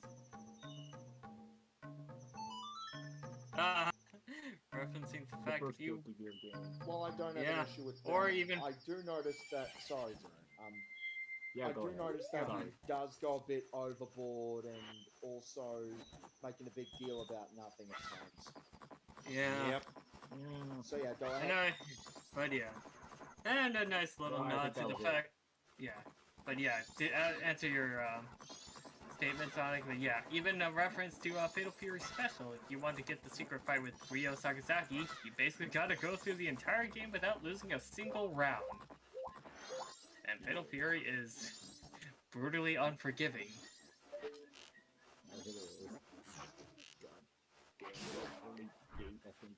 Remember. Hey, we got the very first crossover ever. Which, and because of that, because of Ryo Sakazaki being an FF Special, that marked the interest of KOF 94 coming to full fruition. Yep. Crossovers getting just started. Finally started. Yeah. Although its development is a bit fascinating, because there were people at the higher ups were like, no, let's just reuse the sprites from Fatal Fury Special or Art of Fight. It's like, what the hell? What do you want us to do then? You want us to create new sprites or reuse these same old sprites? Pick one, and let's just stick with it. Sprite anime, sprite games with a lost art. Yeah. Back when... Thousands of characters without costing that much. Yeah. Never forget the time when 12 and 13 that it took them like 16 to 18 months just to get a character fleshed out. Fully finished.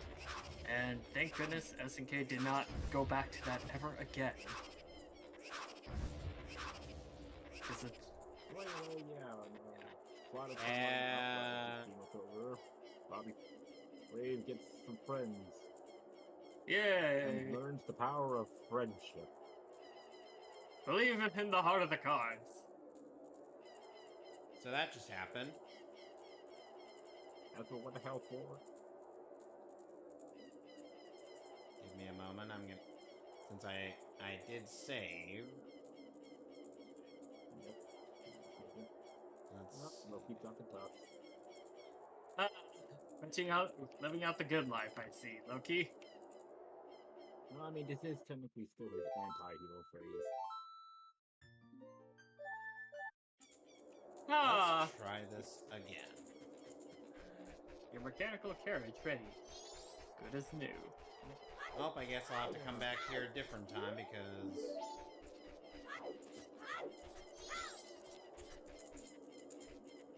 Oh boy. This ain't gonna end well, I guess. Or I presumed you knew he was seeing all manner of other... Oh, busted.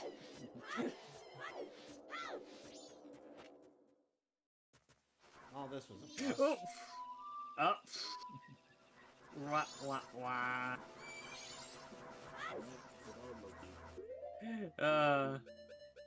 God of lies and God of mischief. And God of Stories. Well, not yet in this fucking movie. But yeah, we're gonna have to find. I guess the gang are gonna probably hunt down 4. Oh, So, yeah, for now, we're not really doing anything with Iconic Canyon. And we're just kind of starting it. Mm-hmm. As in, we're opening it up.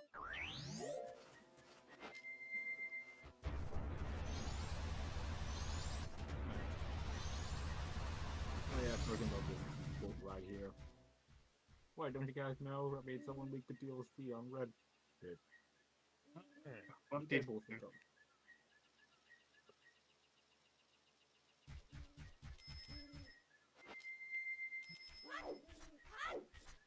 When Tattle gives that prompt, that means there's a tutorial ninja, or the Garos. I call them tutorial ninjas because all they're here for is just to spout out exposition and not get about just some tidbits of information in this area.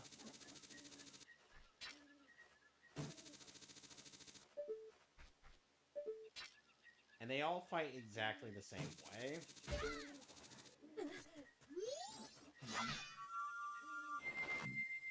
Alright. So, we're gonna save here and call it. Next time on Majora's Mask, we will be doing some more side quests before we get to Iconic Canyon. So until then, you know where to find myself, Alex, and you can find Sonic on his YouTube channel. And you can go check out DJ Brett 12 on BitChute. You'll find Tony on Just Some Jackass on Twitch, and Ultimate 0x on Twitter and Instagram. Ultimate_0x and Ultimate 0x respectively on both platforms. Until then, we'll see you on Saturday. Okay, oh wait, I won't be here Saturday because... What? Yes, you will. Same here. No, I won't. Yes, you will. Nope. No, I won't. Yes, you I'll will. be joining for that No, I Messma won't. special anyway. I feel sorry for you. Yeah. No, there's no I've seen contract worse. stating that I have to be there. Yeah. You signed a contract. Show me the